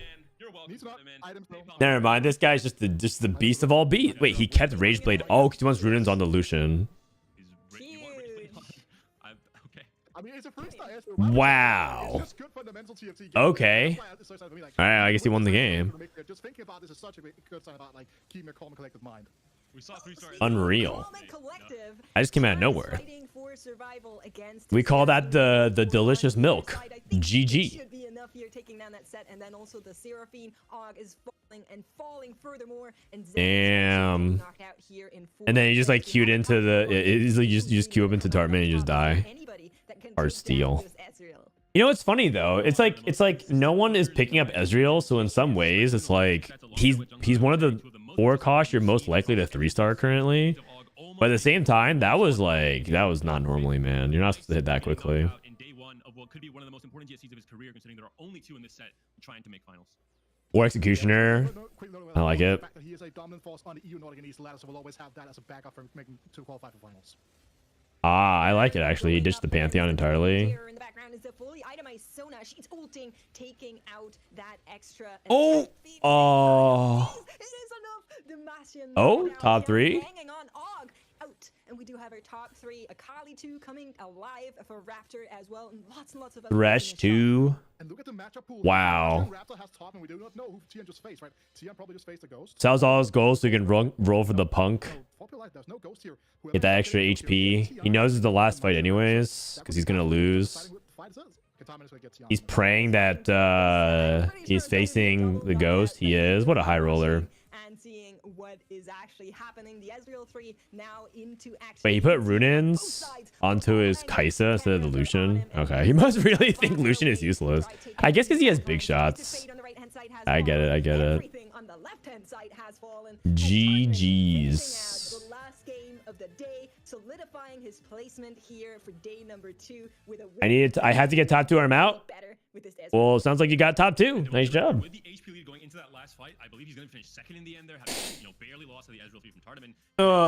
All right. Well done. Well done to Raptor. Fun games. Dude, EU stands on 4 fun portals. That's my takeaway. Lessons learned from today. EU stands on 4 fun portals. Seraphine reroll looks legit. Reroll is very good, but I think AD also still has legs. Like we saw a couple of AD wins, but I mean that's just hardstyle AD cash. Disco Pentakill is still very solid. I actually wonder, is there a stat sheet? Did anyone publish a stat sheet? Oh, we can do like, who's the highest scoring player? Is there an interview? Opale? I will listen to it. Holding these units, but that's exactly how you play the game. Scout and deny them from it. Speaking of which, let us speak with one of our lovely players, not just anyone, but the one who was able to gather most points today for France. Opal, drum roll, and please welcome our day 1 winner, Opal from France. How's it going? Hello. Oh, it's been a good day, yeah. It's been a good day. It's been a good day. Definitely, you made it with 44 points of powerful. Before anything, congratulations. 44.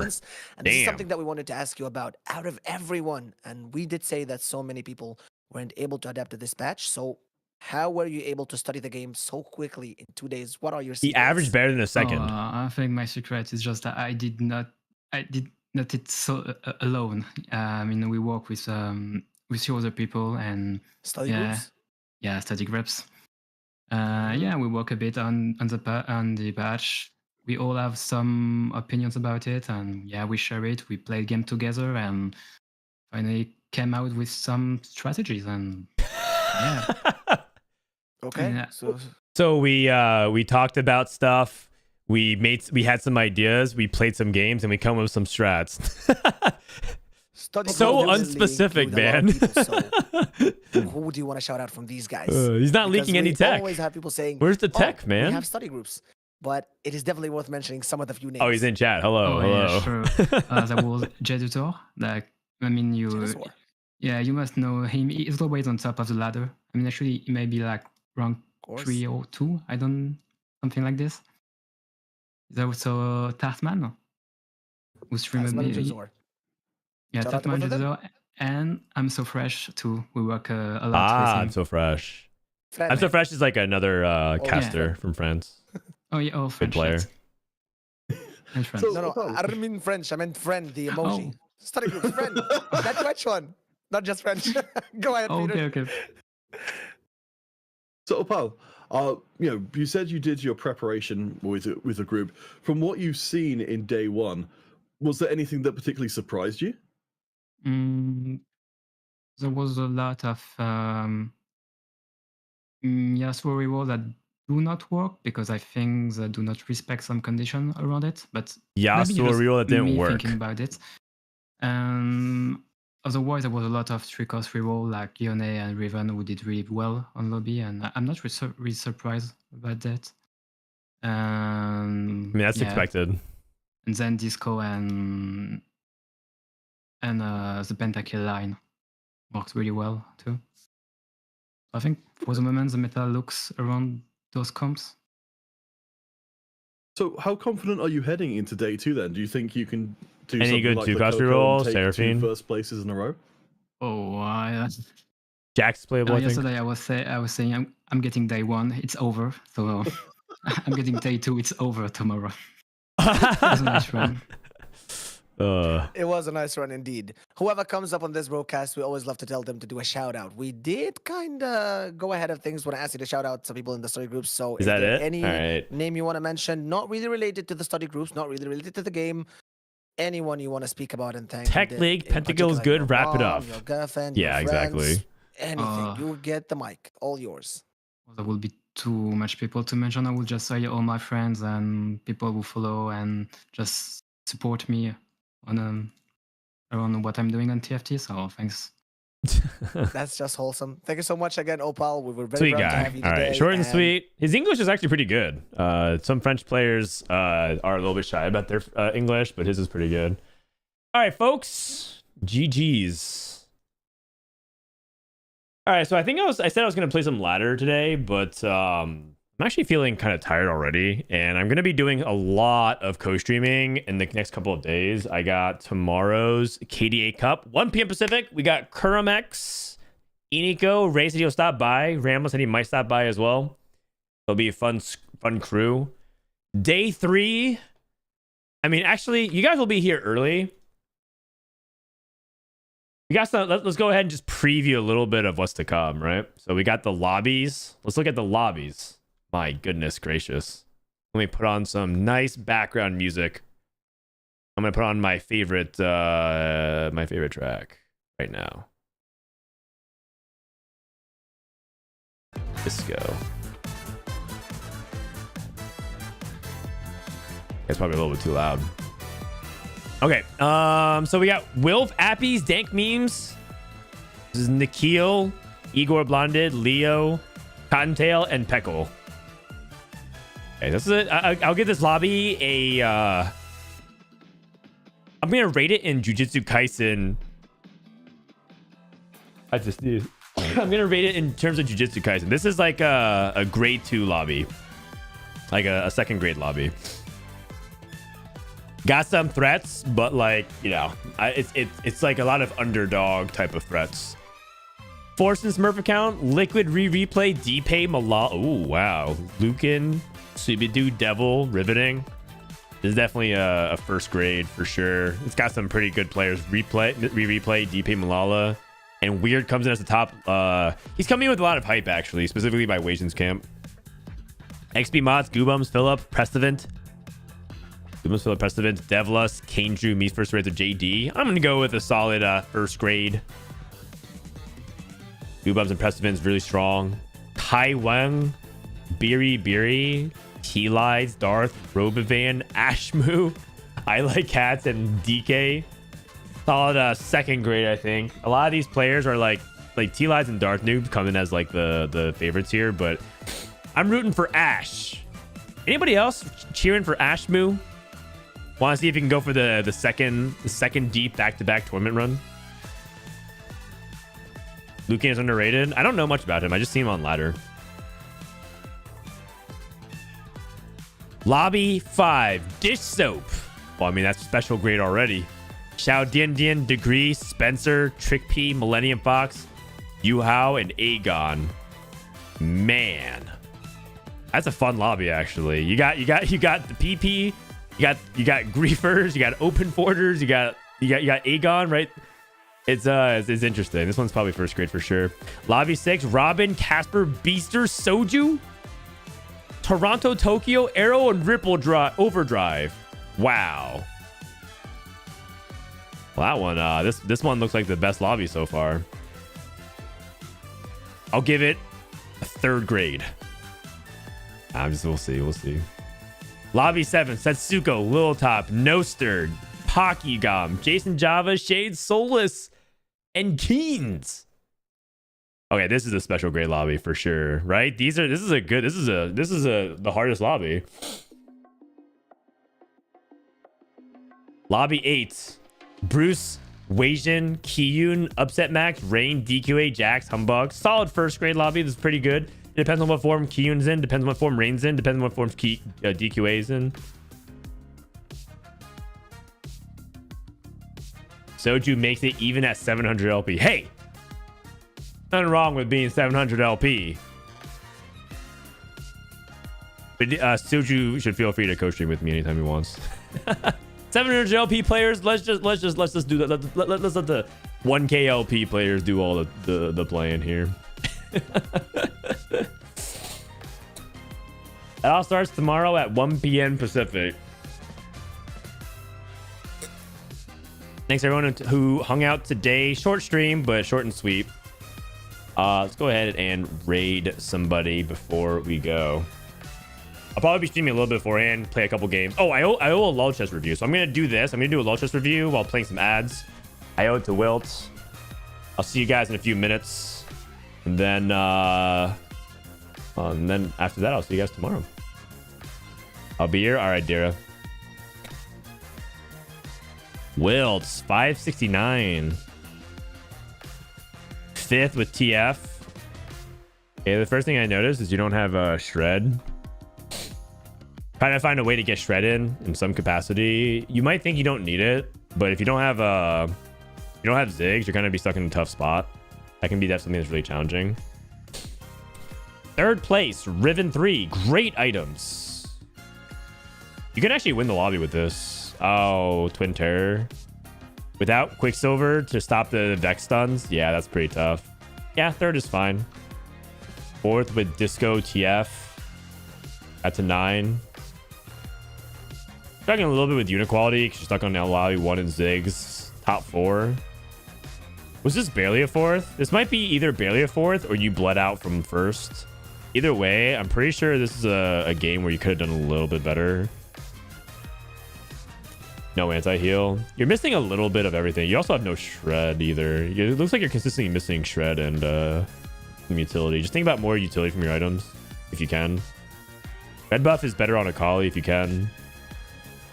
I'm guessing you picked this up at the end of the game because if you had Pentakill Akali, you would have itemized around it. Oh, you won. Never mind. Yeah, you definitely picked it up then. 5th with this board. Is this Curse Crown? Oh, Endless Hordes. Endless Hordes Jazz. Oh, interesting. Yeah, I don't even know how good this is. I haven't actually tried this out, so no comment here. I mean, you're consistently climbing. Just keep playing, man. You'll get to a challenger in no time. I mean, heck, you're about to catch up to me. Yeah, just when you're playing these kinds of comps, just don't ignore that for the most part. And then also another thing too is comps like Riven are very position dependent.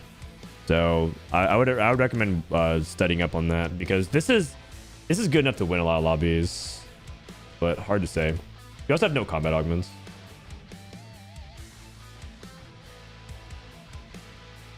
Is weekend 2 on last patch? No, it's on this patch. It's on this patch.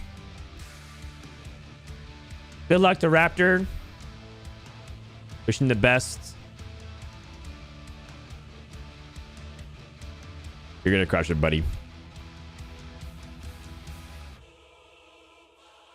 Oh, you got Mord 3. I didn't even realize. With Radiant TG. Or is that regular TG? It looks like it's regular TG. Yeah, good stuff overall, man. Keep cranking out. And we'll see you guys mañana. Who's online? Who's online? Is the dashboard, a directory. All right. Gonna read my buddy Kermex. Have a good night, everybody. Hasta mañana.